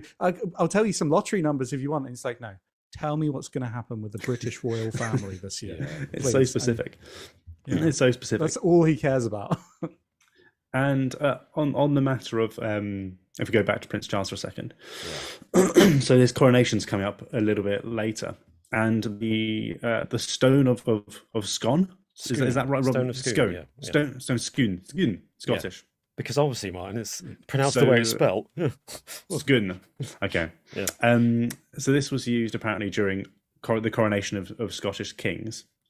That was stolen by Edward and brought back to Westminster in recent years. It was only given back to the Scots in recent years, according to this article. I don't know about this history. You probably know about this, Robin.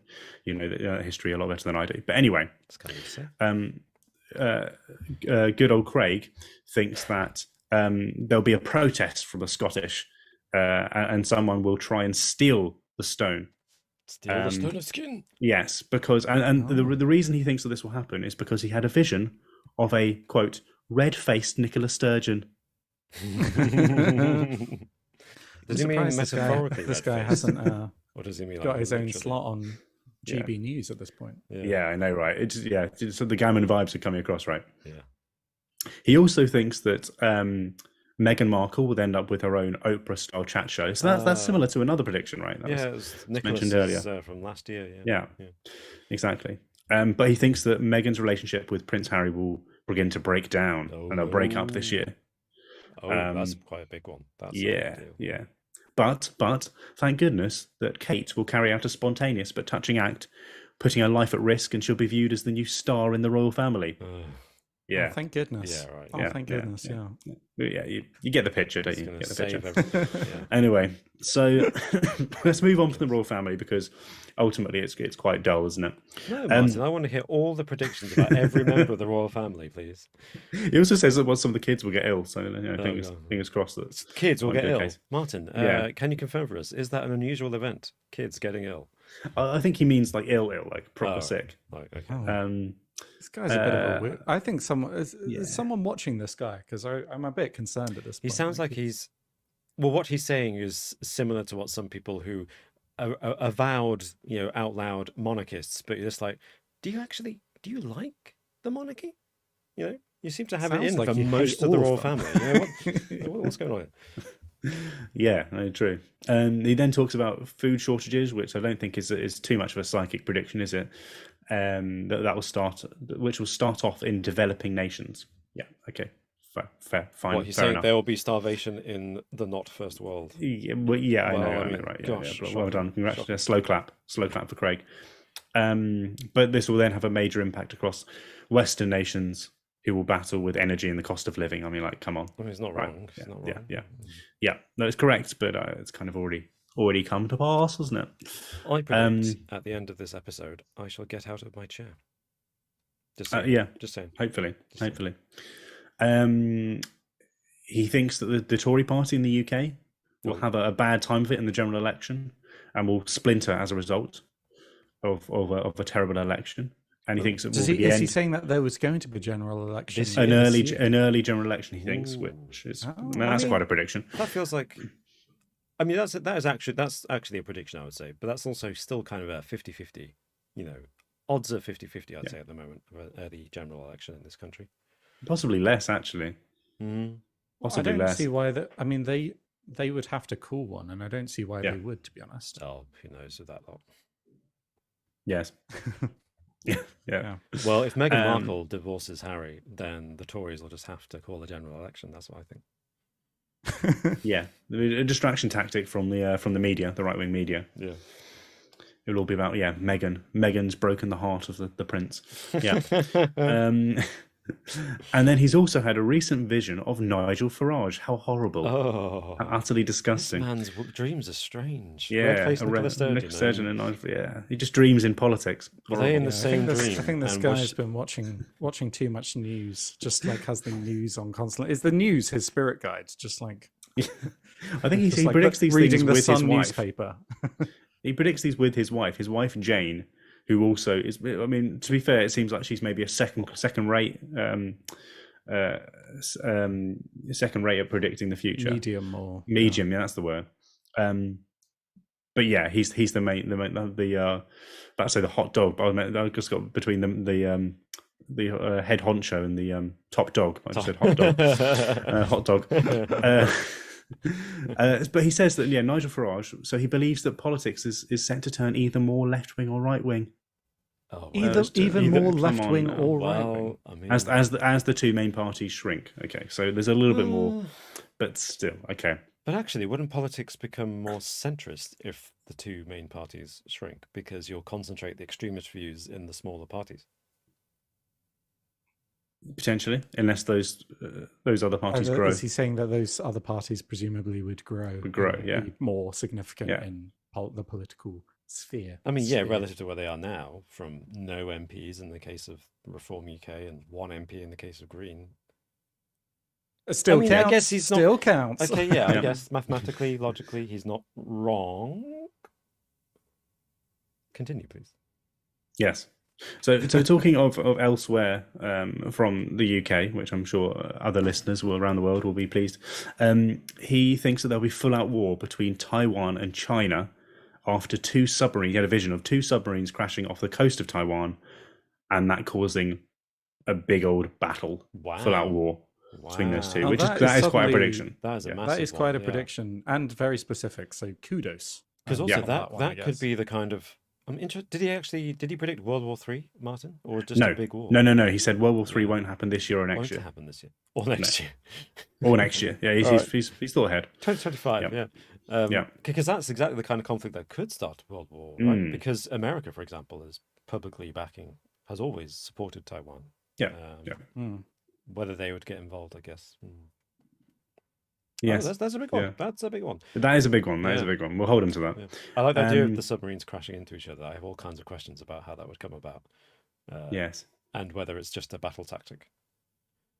I mean, it could be, a false flag or something, a justification for China to invade. Yeah. Oh, your submarine crashed into our submarine. It was a terrorist act. We're gonna invade you. It could happen. Yes. Yeah, it could do. It could do. They've been watching Aquaman too much. Anyone who's seen Aquaman? I haven't seen Aquaman. I'm sorry. 2018. It's a current reference, everyone. I'm here for the current references. 5-year-old movie. Everyone loves it. Do they? I'm not sure they do. Yeah, I'm not sure that's true. I haven't seen it, but I'm not sure that's true. I like to mingle my facts with fiction, folks.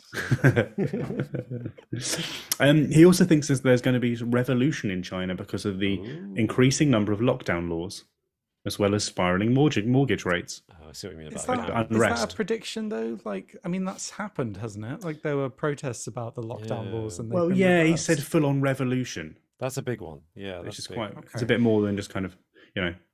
I mean, I could see those two happen together. If China went to war with Taiwan and they would continue with their repression of the people, those two combined could lead to a revolution, because when you're asking people who you're repressing to then fight for you in a pointless war, that tends to trigger a big political upheaval. Mm-hmm. Maybe. Yeah, maybe. We shall see, I suppose. We shall see. Yes. Yeah, but no World War III. Which is good. Thank you, Craig. But apparently there is going to be. He had a vision of a power station on fire in Iran, and said, with a new government in power in Israel, tension in the Middle East will rise once again. Yeah, I mean, tensions will always be there in the Middle East, but interesting if the vision of a power station on fire in Iran. Okay, and aggression between Israel and Iran will result in war. Now that is a big prediction. That's huge. Yeah, Israel and Iran going to war. Yeah, interesting. Yeah, that's a big one. War in the Middle East with Israel is a big one, because that's a constant source of tension, and the reason it hasn't happened is because everyone knows it would be very bad if it did happen. Yeah. Iran, but it's. Well, I was going to say it's not all that bad though, according to Craig. Okay. Yeah. Well, good so as we move into 2024, let me guess. So not this year. This year's going. There's going to be some great Brexit dividends. No.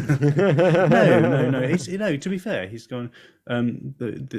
He senses a new consciousness will take a hold across the world against globalism, and an embrace of sustained harmony centered around sustainability and environmentalism. I mean, the latter sounds good. Globalism isn't inherently bad, folks. No, I know. So that's a shame to lose that. But yes. Does he? What was the term he used, Martin? A new consciousness or something? Consciousness will take hold. So people will be more conscious of the environment. I'm just wondering if we can combine these different predictions and be like, is the consciousness the rise of AI? Oh no, it's not. I'm just extrapolating. This is Robin, the AI, trying to make himself. Maybe I'll become super popular. I mean, I'm not AI, is what I meant to say. Robot Robin. Okay. Oh, thanks. And then tell me if this one sounds a little bit familiar. This is the last one. Okay. We will discover how to create energy out of nothing, and this will do wonders for the human race in the latter part of this decade. He's a year too late, isn't he? We did that last year. Yeah, fusion power. Fusion happened yes, last year, yeah. Exactly. Yeah. So maybe he hasn't seen that. Really perfected it yet. No, it still costs billions, doesn't it? Yeah. But there we go. Yeah. That's Craig. That's Craig's year in review. Well, I guess it's more of a year ahead. But yeah, some interesting bits there. But quite royal family centric, isn't it? Really, but predominantly about the royal family. But actually, his international ones are pretty. They're quite extreme, aren't they? Extreme, yeah, but also kind of plausible. Like they're educated guesses taken to the extreme. Like he's playing on old rivalries that would make sense where there would be war or revolution in those places. But it also sounds a bit like you said, Martin. You characterized him as a bit of a gammon. Yeah, when you said that, and now listening to everything you predicted, it does sound a bit like wishful thinking on the part of a gammon. Yeah. My favourite bit was definitely the Kate Kate will do something that risks her life and become like the royal family's hero. Yeah. What's she going to do that's going to risk her life? Is she going to jump like down, Mr. President, like jump in the path of a bullet, save the king's life? Yeah. Save the cheerleader, save the world. Yeah. She's P Greg in the comments, who's a YouTube member. Thank you, P. Greg says, you. surely energy from nothing is impossible. Yes, I think. Yeah, That's technically. the short answer to that. Yeah. Even fusion requires lots of energy input. And yes. The point of the breakthrough recently was that they managed to generate more energy than they put into it, which is it's always good when that happens. I guess with predictions though, it's like you got to read between the lines, and I guess fusion is kind of what they mean when they say that, because that's the kind of like you get. It's like abundant, and you seemingly don't really need. It doesn't require anything. Yeah. It's not like a trade-off, is it? When you perfect it, it's the kind of the holy grail of energy production that people have been striving for decades, because you don't. Yeah, you just get more energy than what you put into it. Yeah. Yeah, you're probably right. So, if you were betting men, gentlemen, of the 3 psychics we have sampled today, which of the 3 do you think is most likely to have the best score when we review their predictions this time next year? Ooh.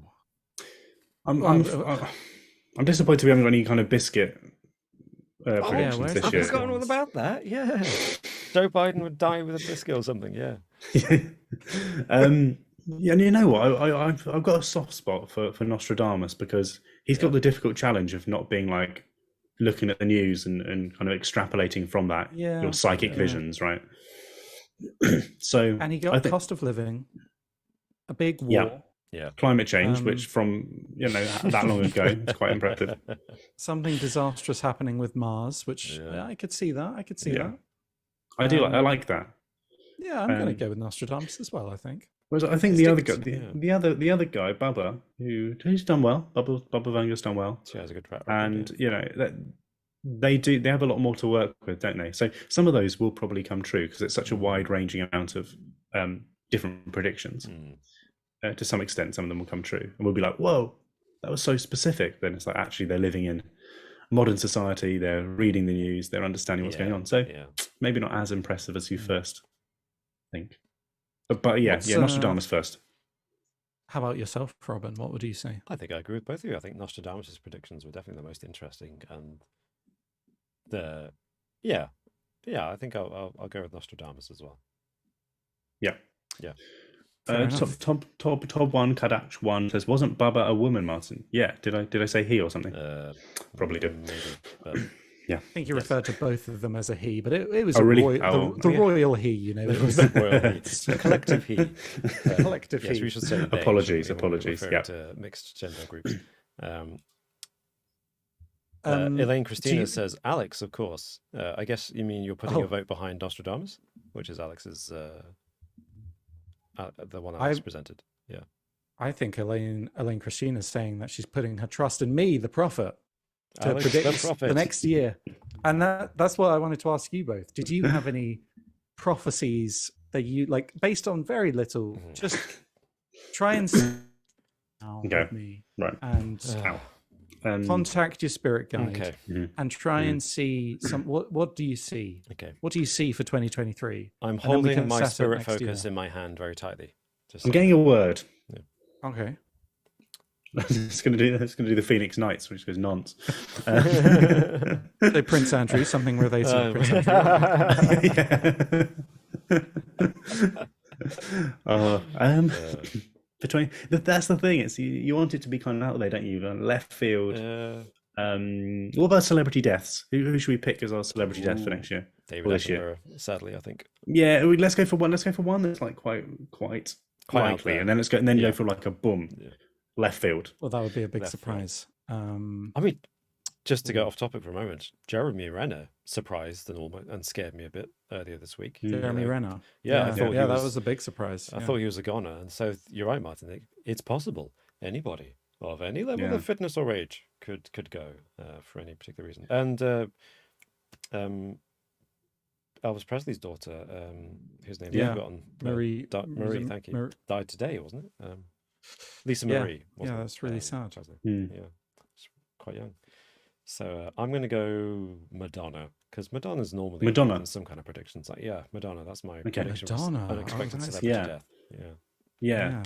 I don't want her to die, for the record. I'm just saying. I was thinking like as the quite likely one, someone like Maggie Smith, Oh, really? and then as like I was thinking music too. Maybe like someone like Eminem. That would be left field. Eminem. That would- Just that would life be just unexpected. life catches up with him, Yeah. and he's just like, well, yeah. What about Yeah. Ozzy Osbourne? Is he immortal at this Spiffing point? has just said in the chat, Ozzy Osbourne. That seems like if he hasn't died by now, then he's never going to. Kind of Nothing's situation. gonna kill him. I feel like Todd1 Kadach1 said for this year, Harrison Ford. I'm guessing. Ooh, You know, yeah. that would break my heart. That'd be horrible. That would really break your Yeah. heart, Robin. It really, really would. I mean, I'm break actually, my heart as I'm well. genuinely nervous that John Williams and/or Harrison Ford will die very soon. But they're both of the age that they might, so there's no reason not to expect it. Except, I just feel like it's close, and I think partly that's this false thing about the final Indiana Jones film coming out, and I just have this whole fear about just before it comes out or just after it comes out, one or both of them will pass away.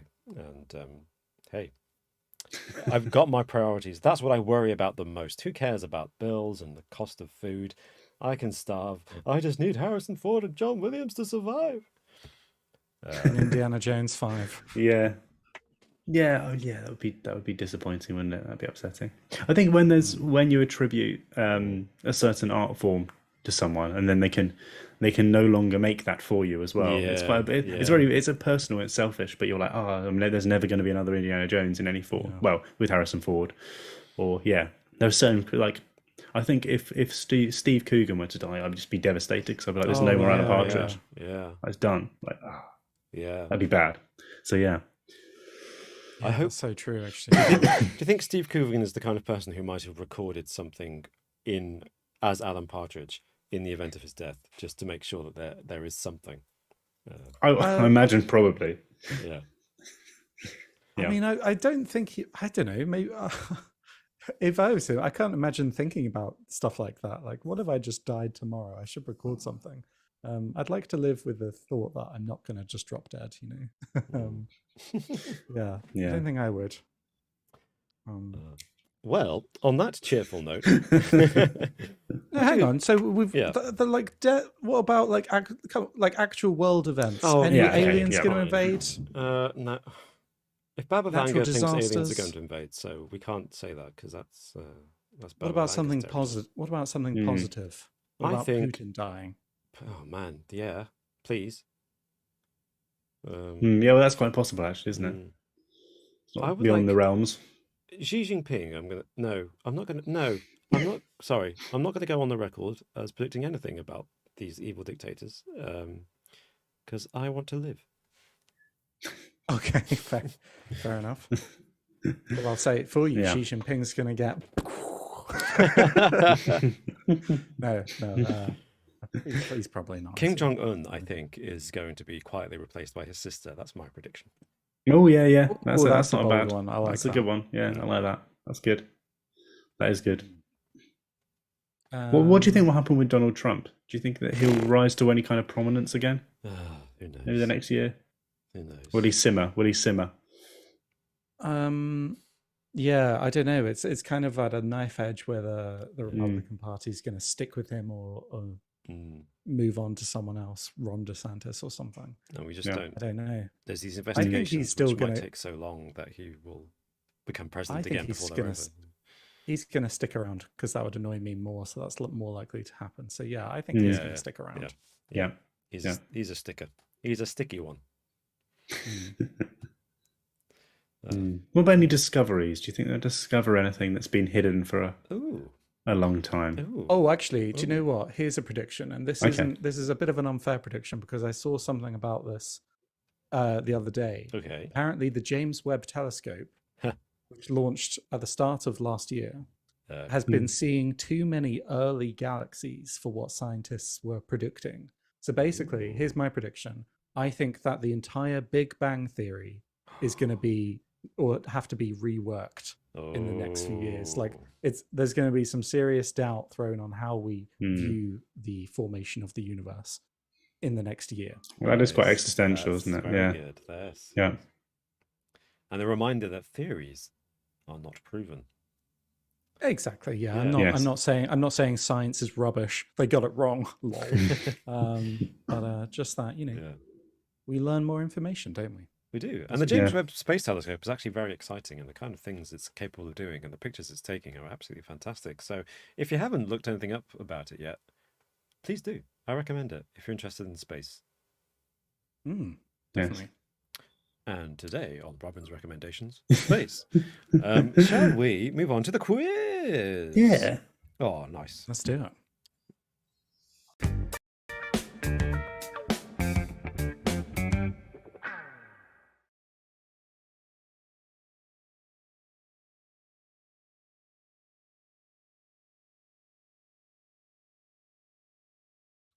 Hello and welcome to the quiz. We've been reordered, I think. Have we? We have indeed. Oh yeah. Allow me some. I'm on top now. Alex is on top now. That's going to make no sense. Oh, that's an unfortunate. I'm winning 4-0. I'm winning 4-0 already. That's good. It's a good start. So anybody watching us on YouTube will now witness the magic as we move around and become switch places through the power of. Oh, my points have technology. gone. My points on screen for anyone listening. There were points on screen attributed to me, and they've been ripped from my grasp. Yeah, we're back to normal. Everything is as it should be. Oh, Robin is on top, and Alex and Martin have 0 each. That's the way it should be. Speaking of which, what's the quiz leaderboard at the moment look like? Let's see. This season so far, season 5, Robin, looks you know like what you're doing. Looks like Alex and Martin are joint with 2 victories each, and someone else called Robin has got 4 victories and is in the lead. Oh, what a shame. I don't trust this. Today's quiz, the first quiz of 2023, is a quest to see who will be second place, who will have that silver medal, as we mentioned earlier. I'm going to win silver. And please feel free to join in the quiz if you're watching us live, or if you're listening to us after the fact on any podcast platform of your choice. Please feel free to make your guesses and give yourself a score out of 10 at the end of the quiz. We trust you. We're on the honor system. We know that you can keep score without cheating. But if you're with us live, please feel free to enter your answer in the chat, which is why I shall be requesting that Alex and Martin both avert their eyes from the chat for the duration of the quiz, so that they are not given the answer accidentally by any of you honest Aves in the chat, just merely taking part. And if you are taking part, then I will be calling out the first 3 people in the chat who get the correct answer. And I apologize for everyone who is not quite fast enough in typing their answer into the chat, but them's the arbitrary rules. So the theme of this quiz is I see. Answer. We've started already. The theme quiz is 2022. 2022. Well done, Martin. You can get 10 points. Yeah, 1 point. Hey. 4 points. No. So, yes, theme of the quiz is 2022. So this is going to quiz all about things that happened in 2020. Oh, no. So, Oh, God. You've got your living memory caps on, folks. We've got some new people in the quiz. Excellent. But this could be a disaster. It's going to be fantastic. That's going to be absolutely fantastic. Before you answer a question, you must buzz in. So I think we know what one of us has already chosen. Martin, what is your buzzer?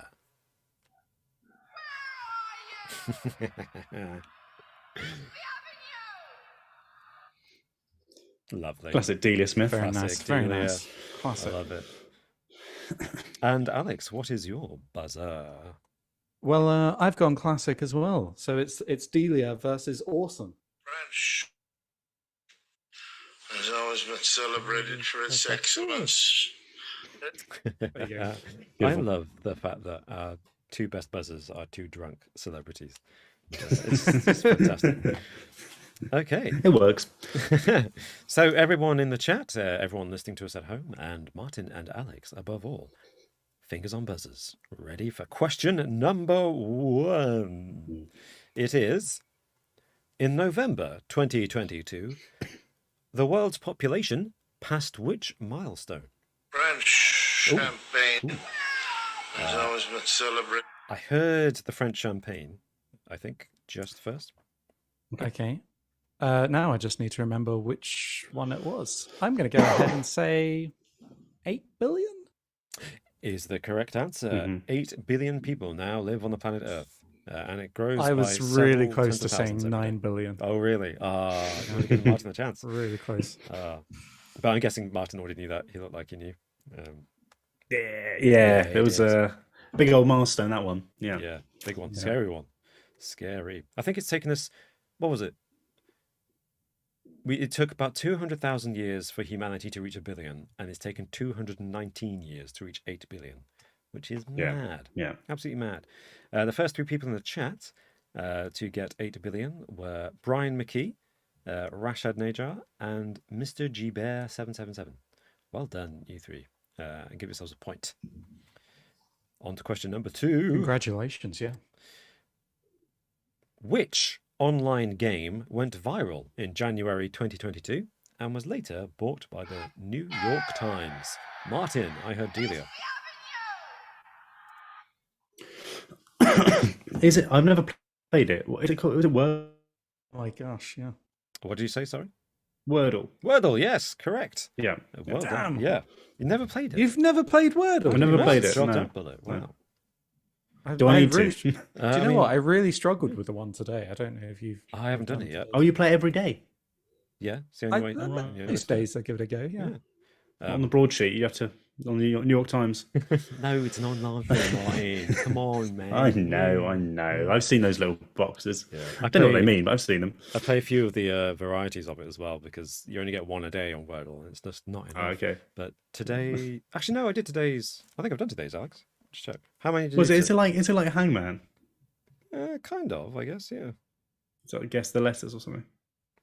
Yeah, I did it in Yeah. 4 today, I but did it in 4. I did it in. struggled.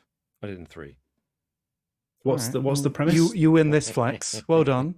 On to the next question. All right then. All right. You just have to guess the word. Is that the idea? Yeah, you guessed the word, but you Yeah. get 6 attempts, and you enter a word, and the letters that are in the word but not in the right place go yellow, and the letters that aren't in the word become eliminated from your keyboard. So basically Hangman, but with a It's little kind bit of more Hangman, clue. yeah, with a bit more clue, yeah. But sometimes it can be very tricky when there's a word with a double letter, or Right, there's yeah. those words that have the same. There's a whole bunch of words that have the same 3 letters at the end or the beginning, and you're just like, well, it could be any one of these. Yeah. Anyway, so people who got it in the chat were Spiffing, Doom, and Sam Wong. Well done. I mean, loads of people got it, but those were the first 3. Some people guessed Fortnite, actually, which is interesting. Didn't know that was... Has that ever been owned by the New York Times? I mean, no, but I think that just crossed my mind as well when you said the game went viral. That was just the first thing that Right. popped into my head before you finished the sentence. Yeah, I feel like that may predate 2022, though, in terms of virality. Yeah, it does by a long Yeah. time now. Yeah. Okay, question number 3, fingers on buzzers, and it's 1-1 for Martin and Alex. What is the highest grossing film in the US and Canada Champagne from 2022? has always been celebrated was for its Alex. excellence. Done my classic thing where I buzz in without an Ah. answer. From 2022, Yep. that was going to be... Oh my God, I don't even know. Was it The Batman? It was not The Batman. Okay. Good goodness. guess. That was a high grossing film, but it was not the highest. Was there any Marvel? I mean, there Oh, was... actually, didn't this film do pretty good, or was that this year? Oh, that could have been this year actually. Yes. I was thinking of Avatar 2, but I think that's this year. So I'm Well, not, Avatar 2 counts as a 2022 release. Okay, and it's not going to be it then. it's not I'll Avatar guess 2. that. That may become the second highest grossing film in the US and Canada okay. from 2022. Right. And champagne has Yes, always been Alex. celebrated. I've got another guess. Yep. Sticking with the Marvel theme. It's going to be Marvel. I don't know. I can't remember if this was 2022. Now I'm saying it. I think it might be 2021. But was it Doctor Strange in the Multiverse of Madness? That was 2022, but it is not the correct answer. Damn it. Ah. Wasn't It there was a a new? huge hit. it's a new- but yeah. There was one thing in particular Was- that ran away with the year. Yeah. What's that? Oh, what? This is kind of embarrassing, isn't it? I've fallen off the Marvel train. Well, I never really was on it, but like knowing what's out and stuff. Mhm. Wasn't there a Black Panther 2? Is that your guess? Yeah. Incorrect. Although again, that Oh. very high grossing might be the third highest grossing film of the year. Okay. I think All right. third or Okay. fourth. Mhm. Can we have a clue? I'll give you a clue. Damn. I'll give you a clue. It is a sequel, but not to a recent film. Oh. Oh my god! Oh my god! This is so Oh embarrassing. dear, oh dear. We'll just see. I'm Sequel, gonna but not to a recent film. check in with the chat. See how many. Yeah, the people have got it in the chat. Yeah. Oh, it's not gonna be. Oh, yeah. Sequel, but not. Yeah. So to an old film. It's not Bill and Ted 3. That came out the year before. No, I know. Yeah, no, it's not. Actually, that might have been. Oh, that wasn't my guess. Actually, no. I don't know. It's not clicking with me. Yeah. can't remember. No, it wasn't I'll this give you year. another clue. No, yeah. All right. It's a big clue. This is a big, Okay. big clue. So you should get it from this. So fingers Right. on buzzers. Okay. Tom Cruise. French champagne. I think I heard Delia just before the French champagne. Are you I kidding genuinely me? think I heard "Yo" just before the French champagne kicked in. Outrageous. I know, Alex, you're fine because I don't really know. I remember following Tom Cruise's career, so I imagine it's a Mission Impossible film. Okay, which one? It must be number 7. Incorrect. That will come out this year. Husband celebrated Oh, for okay. its excellence. It was Top Gun Maverick. It was Top Gun Oh. Maverick. Yes, the highest grossing film. I haven't and- seen that. I haven't seen that film. Yeah, ludicrous success. Runaway hit. I'm surprised. Yeah, I forgot. Of course it was. Of course, yeah, the follow up to the original. massive. I didn't think. I knew it was big, but I didn't know it was the biggest. Yeah, because like you just 700 expect it to be a Marvel film, right? Yeah. Worldwide, Yeah. about $1.5 billion. $1.5 billion. it's crazy. And in Wow. America alone, 17, maybe $719 million, depending No, on worth a watch. I almost watched it on a plane. But I that would be appropriate. Yeah. didn't. I almost did, and I was like, I don't really want to. Yeah. Oops. In the chat, Desolator Magic just pointing out 12 points for Alex. Lol. Yes, I accidentally did give Alex 12 points for a moment there, but he's down to his correct 2 Oh, points. did you? Oh, 2 yes. 2-1 to Alex. Lovely. Anyone listening to the audio version doesn't get to see these mistakes that I make on the YouTube live stream. So I just like to remind them that I make these mistakes. But the people in the chat who got there first, and I'm ashamed to say, well ahead of you two, although actually first few guesses were all Avatar 2 or the Batman. So actually, yeah. Oh, okay, we were on the right lines. You're on the right there. lines, yeah. We're wrong. So Toby Kadashi, I think that's how you say your name, said Maverick. I'm going to assume you meant Top Gun Maverick and not the 1998 film with Mel Gibson and Jodie Foster. Damn, I'm wrong. Funky Monkey 1235 also got it. Said Top Gun. I assume you mean Top Gun Maverick. And Brian McKee said Top Gin Mav. So I'm guessing you mean Top Gun Maverick with that. I'll give you that. Off the top chin. Top Gin, highest grossing. I think he's been sampling some of the Top Gin. So on to question number 4. Sure. I hope I've phrased this question clearly enough. Okay. In September 2022, what did fans speculate Harry Styles did to Chris Pine at the premiere of their film Don't Worry, Darling? I think you kind of might need to repeat that because Yeah. you kind of cut out a little bit in that. Well, I did kind of hear it. okay. What did fans speculate Harry Styles did to Chris Pine at the premiere of their film Don't Worry, Darling? Husband celebrated Yes, for its Alex. excellence. I think I vaguely remember this from Twitter. Did they say that he spat on him? Yes, they did. Did you see the? Did you see the clip? It did really look like he spat It on him. totally in fairness, does look yeah. like he spat on Chris. Like Pine. he does something, and then Chris Some- Pine reacts like as if he'd just been spat on. Yeah, I'm so the loop on this. I didn't even hear that was a thing. yeah, it was. Oh yeah. But When the was most it? September. September, 2022. The most interesting thing about September's that film, mental. Don't Worry, Darling, is all the behind-the-scenes drama that went on, or may not have gone on, depending on who you listen to. And the biggest one of which was this thing that both Chris Pine and Harry Styles denied happened, which is Harry Styles spat on Chris Pine. But when you look at the video of it, I don't know, it looks like he spat. It looks on him. like it. It kind of looked like it, yeah. In Okay. the chat, people got I'm going to say P. Greg got a typo here. So P. Greg gets a point for saying spit. And so does Hey Now Paulie and Doom. Well done. A few people guessed other alternatives, which were kiss him, punch him, and that was it. Quite a few kisses, actually. Quite a lot of kisses. Huh. Kiss, spit, or hit. That were the options, really. So that's what's the game? Kill, marry. Yeah, that one. Avoid. Yeah. Yeah. Yeah. Yeah, whatever it is. Is that right? It's fuck, marry, kill. That's what I've heard. Okay. Well, Excuse mate, my it's French. just getting us demonetized now. Come on. Yeah. You a new asked. algorithm which demonetizes if you swear in the first 18 seconds of the video. Come on, Alex. Come on. Yeah. Cool. What? All good? Yeah, just in the chat, It's just panicking. people are claiming in the chat that I don't know. That they kissed. No, sorry. I think I'm misinterpreting some comments in the chat. It's fine. Everything's fine. Skirto says, I've overlooked their answer twice now. Not deliberately. Are you hitting... Have you gotten into a spat with one of the commenters, Robert? Apparently. So I feel like we should leave it for now and deal with that after. Genuinely, Skirto, your answers are not coming up. So yeah, next time, please make sure you hit that enter button, because I haven't seen your answers to the last couple of questions. So I believe you, I just haven't seen them. Anyway, moving on to the next question. Drama going on. Question number 5. People will mention this podcast episode in the same spit on you. Don't worry, darling, won't they? Yeah. The most interesting thing about this episode was the behind-the-scenes drama. So, number 5 is the closest wins. So, we're all monarchists here, aren't we? So, I'm sure this is kind of tattooed on your hearts.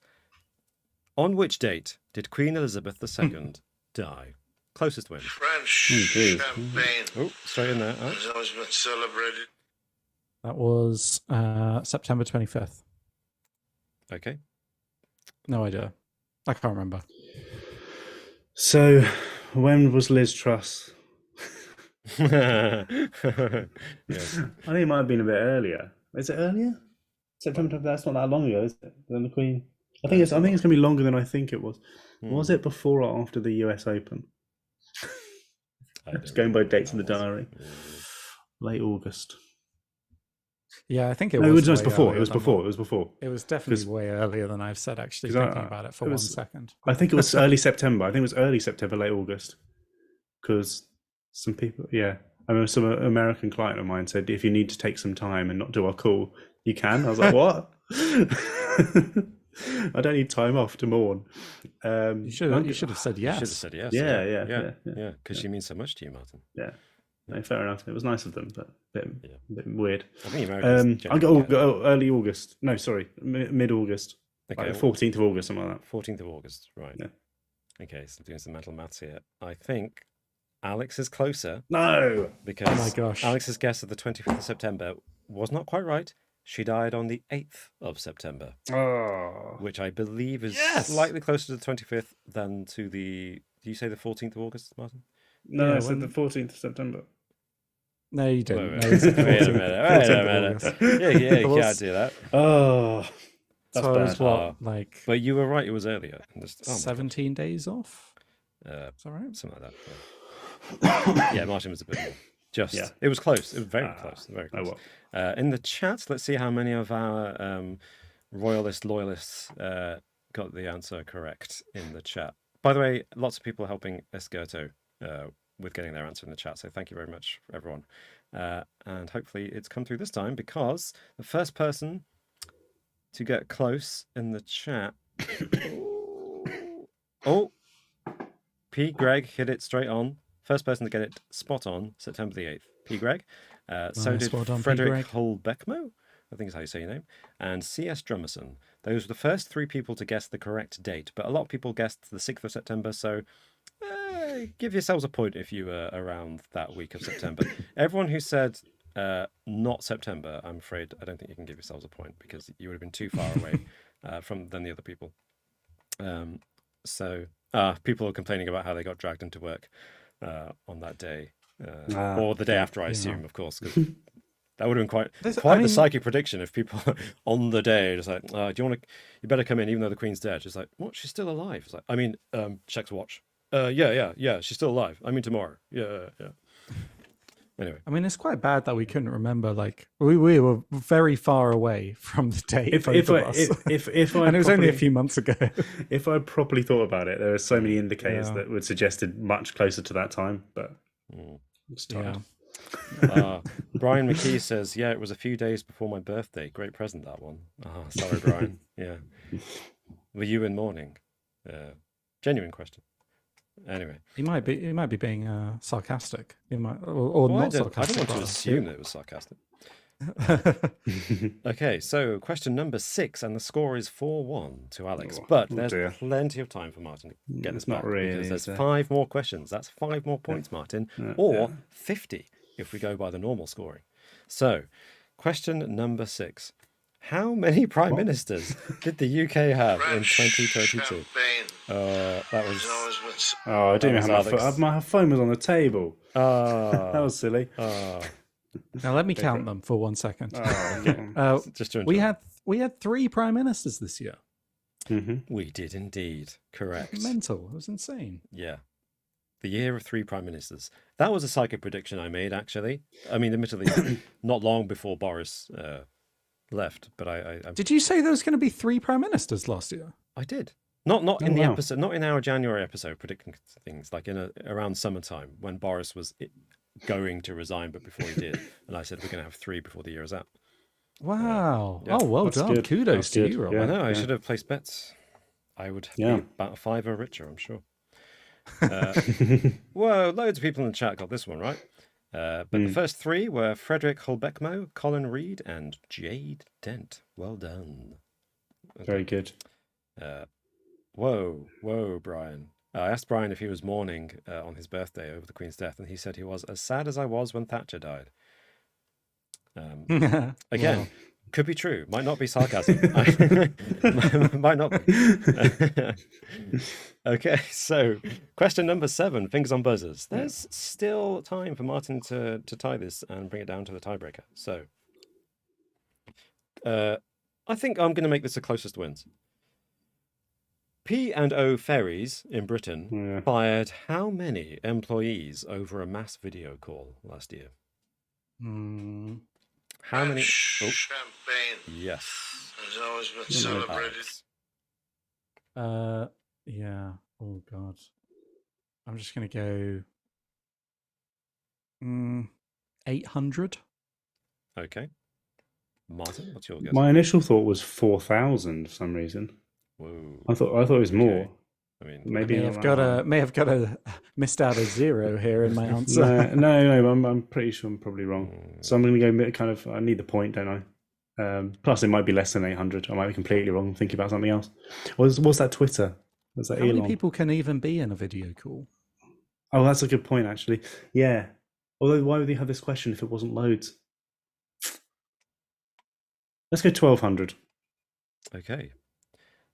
Well, I'm sorry, Martin, but the answer I've got written down, and the answer that you'll find in all headlines, is 800. Really? Oh, yeah. Well done. So that was spot on. That was very good. Spot on, wow. Alex. Well done. 800. 800 workers. It's a lot, but what was the? How many was that? Pardon? How many were fired from Twitter? That must be more, right? Because it wasn't like half of Twitter or something you fired. Yeah, maybe that's the 4,000 or something. Numbers, yeah. So in the chat, a lot of people came close. 4,400 Twitter. Yeah. Oh, right. Okay. Yeah. Right. Well, there may be other questions related to Twitter later, so I couldn't have too many Twitter questions. I mean, we could have a whole quiz about what did Elon Musk do this year to Twitter. So closest people in the chat were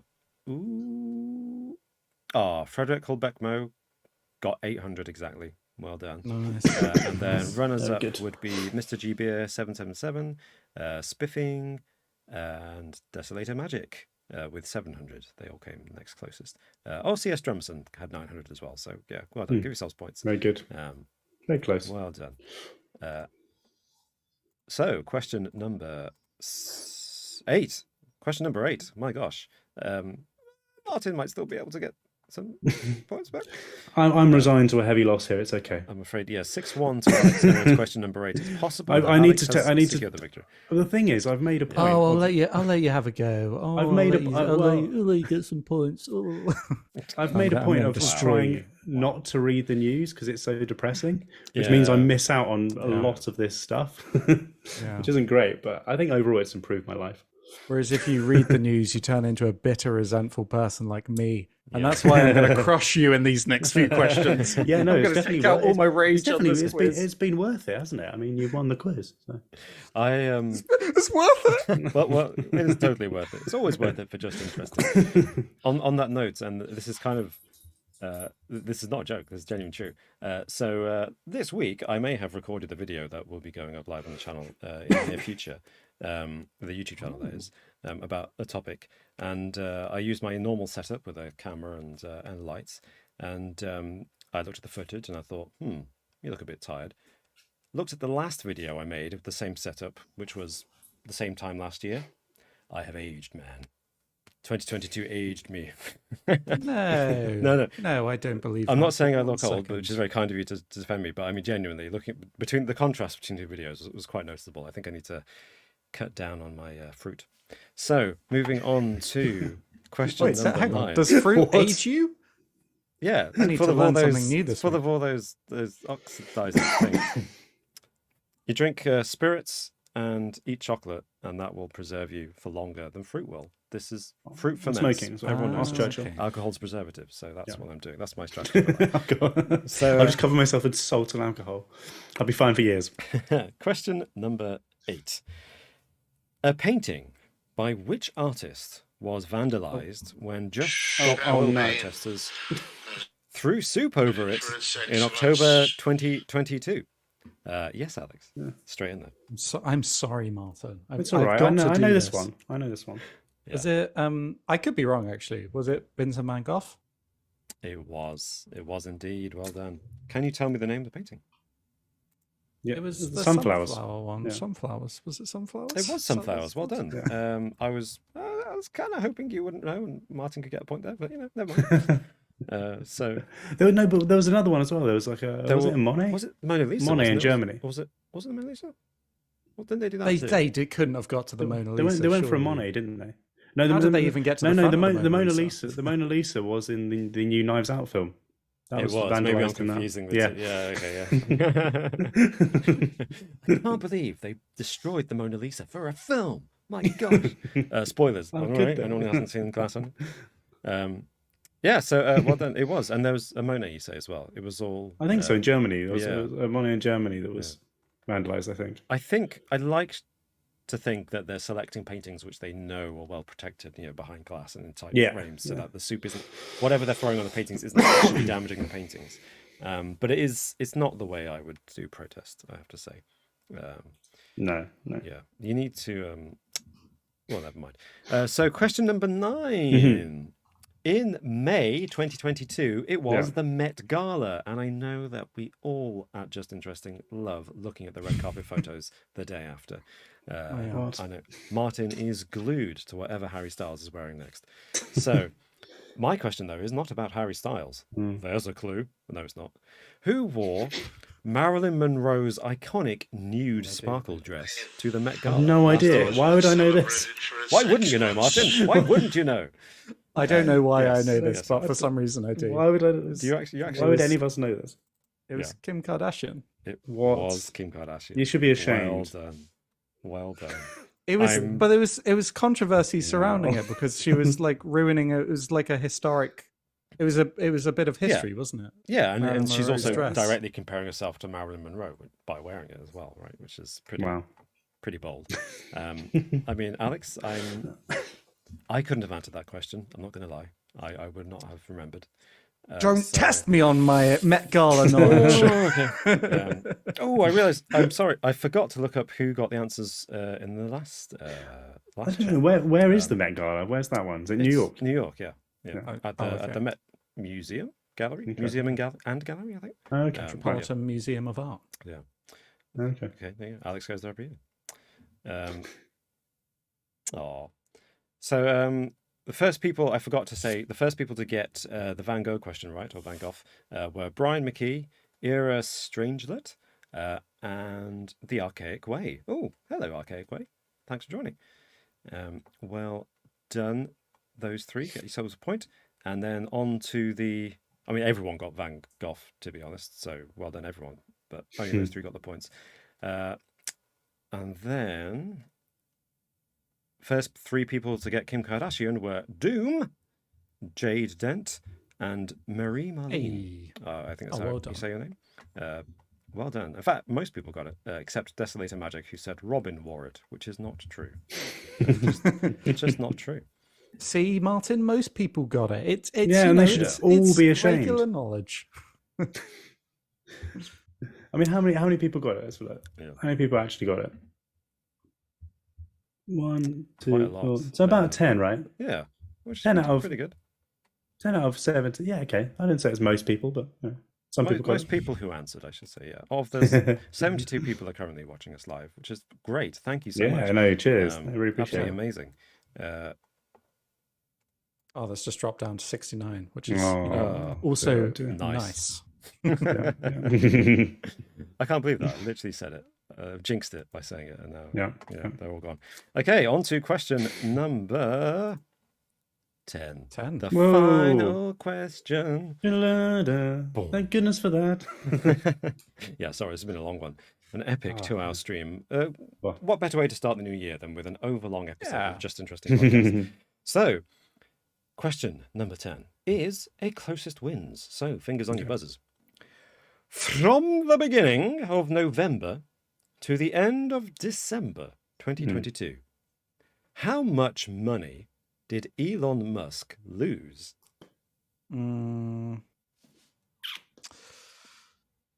Oh, okay. How much does he have? I know that I saw a news article recently that said that he has broken a world record for the most Money wealth ever lost. lost. Yeah, he's Ever lost by one individual person. he's now in the Guinness Book of Records as the person to have lost the most money in history. Yeah. But he also had the most to lose, in fairness. I'm sure Yeah. he is fine. I mean, I'm sure, if I were him and woke up and someone said, "Oh, you're X amount billions worth off," you'd be like, "Yeah, Champagne. yes, Alex. It's always been What's your guess?" So he was worth I think he was worth in the hundreds of billions, because at one point he was number one spot. I For think he's quite a probably while, lost. wasn't it? I'm going to say 85 billion. Yeah. Okay, that's Well, Tesla's stock dropped through the floor, didn't it? it did, yeah. When he acquired Twitter. Oh, well, before that, actually, but during that. So I agree, yeah, he's got to be hundreds of billions. And that dropped about, 50, 60%? But that's not going to be his full net worth. So he lost 45 billion. Okay, Am I so wrong? you're going lower than Alex, yeah. Could he have lost more than that? How much is he worth? He can't be Well, no, so worth guess. more than. How much is he worth? I'm not sure how much he's worth. Sorry, I forgot to look it up. No, but probably must be in the hundreds of billions, right? 100, 200 billion. Okay, so 45. Why not 45 billion? I don't you're know. going for 45 billion. Alex going for 85 billion. Was this between November and December, right? Yeah. Yeah, just between Okay. November and December. Yeah, 45. Yeah. Oh, those yeah. two Okay. ones, yeah. That's Okay. Yeah. He lost 182 What? billion. No, No that's way. amazing. Wow. Yeah, because he acquired Twitter in late October, and then that triggered the whole thing. Shit. Oh my god. Yeah, how nuts That's is mad. that? I have no pity for the man. Wow. Just you could have just not. You could have just carried on building your little rockets, building your cars, gone about your day, and you had to do this whole Twitter thing. You lost 180 billion. Wow. No wonder he's so erratic. That's Okay. crazy. Technically, though, that I believe that was a point for me. It Can we was a just point. That's mention fine, that? Alex. We have That's- You're still not getting the awesome world. at the end of the quiz, we have a very possibly the most decisive victory we've ever had on the Just Interesting podcast with Alex That was bad. having a lead of 9 points. That was to bad. Martin's 1. I mean, I felt like Yeah. you were. I didn't feel like you were being trounced, Martin. It felt like it was an even competition. Just Alex with the buzzer speed is always. He's in there. He's always in there. Welcome to think so. 2023, Martin. I think that when Oh, wow. when I think when we're looking at news, it's just Kim Kardashian questions. I'm never going to win those. Yeah. That's never going to be a strong point for me. Yeah. Or so you say. Yeah, I mean, I'm going to really go and squirrel away my knowledge on Kim Kardashian now and everything there is. Come back next week with just a full Kim Kardashian quiz. Just dressed like Kardashian as well. So in the quiz, my new persona for 2023 and these quizzes is going to be super villain. So no remorse, no regrets. Yeah, the Dick Turpin of quizzes. Yeah, this is how it's going to be in 2023. Yeah. Elon Musk. Alex? Yeah, we call you Elon from now on. Yeah. So I just want to go over the chat, people in the chat who got that last question correct. The first 3 to get the closest answers were. Oh man, Sam Wong guessed 180 billion, only 2 billion off. Amazing. Oh wow! Well done, Sam. Good guess. Give yourself an extra point. And the others who got closest were. I'm doing some mental maths here because a couple of people said 200 billion, which I think is That's closer close. than the alternatives. Yeah. So those Frederick Holdbeckmo and P. Greg and Sam Wong, give yourselves a point. Well done. Very good. Wow, absolutely amazing. Apparently, actually, do you want the bonus question? Oh yeah, of course. Yeah. I was about to tell you a fact, and realised this is the bonus question, so that's maybe I won't say it. So, in order to buy Twitter, which is what triggered this massive loss of money, Elon Musk took out loans, to cover the $44 billion he paid for it. Closest wins. How much annual interest does Twitter owe now on the loans taken out by Elon Musk to buy it in October 2022? How much annual interest? What's the annual interest on the loans? No, a hard figure in dollars. How much interest a year do they need to pay? But it'll go up though, won't it? Because it'll compound. At the moment, it's estimated to be a certain amount. So okay, that's the answer. How much did you say? How much you bought it for? He bought it for 44 million. Some of that was covered by loans. 44 How much billion. is the interest on the loans per year? 44 billion. 6 billion. He's got a horrible 15%. Okay. 6 billion. Yeah. I think probably slightly less. I'm going to go 3 billion. And Alex has done it again. It's not. Don't get a point for that though. No, you don't. It's 1.3 billion. Okay, that's not. Yeah, that's actually. Yeah. I mean, that's ridiculous. On how much? 40%. So it's a 2.5% loan. That's pretty reasonable. It's just a big number. No, he only borrowed 13 billion. Oh. And he owes 1.3. Oh. He owns. He owns 1.3 10%. billion. Okay, on that's not so good. Also,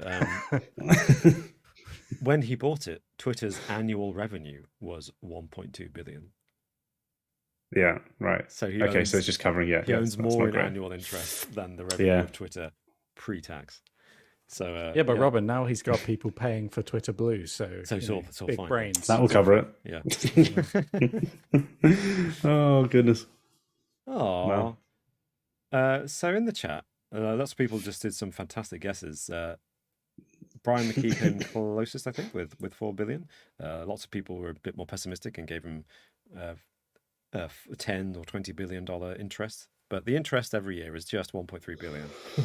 We could all afford that. But Elaine Christina, who's a channel member, has amazingly said, "Hey everyone, drop a like for the guys before leaving if you haven't already. They're too noble to ask." So nice. thank you. Genuinely, I don't think we're too new. No, we just forget. I don't recall ever asking, but yeah, maybe we should. Maybe it would help us in the algorithm.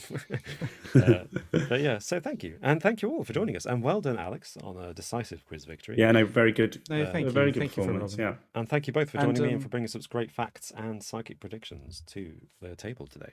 It was amazing. I loved it.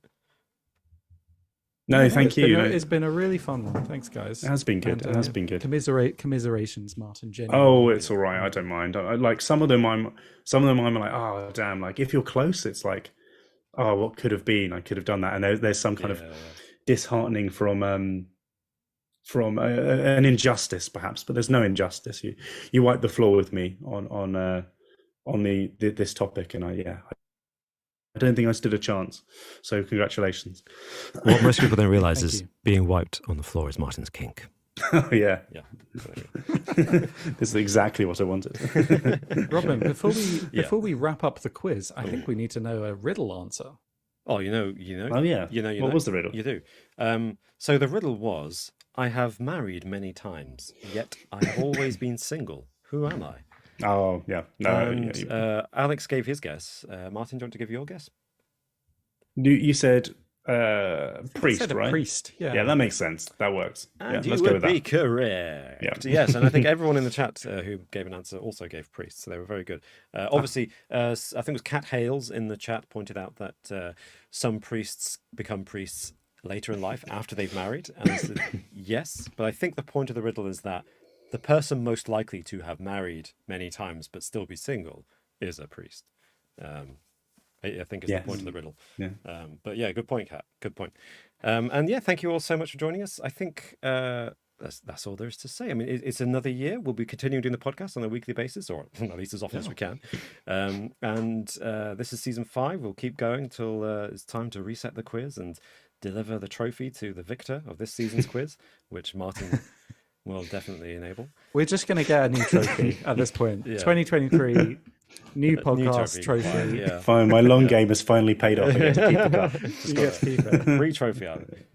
And of course, we have a Twitch channel, twitch.tv/justinteresting, which hopefully will be back streaming more games on that this year. Yeah, we should do more on that. We did. Yeah. We had a good run last year, and then it kind of petered out as life got busy.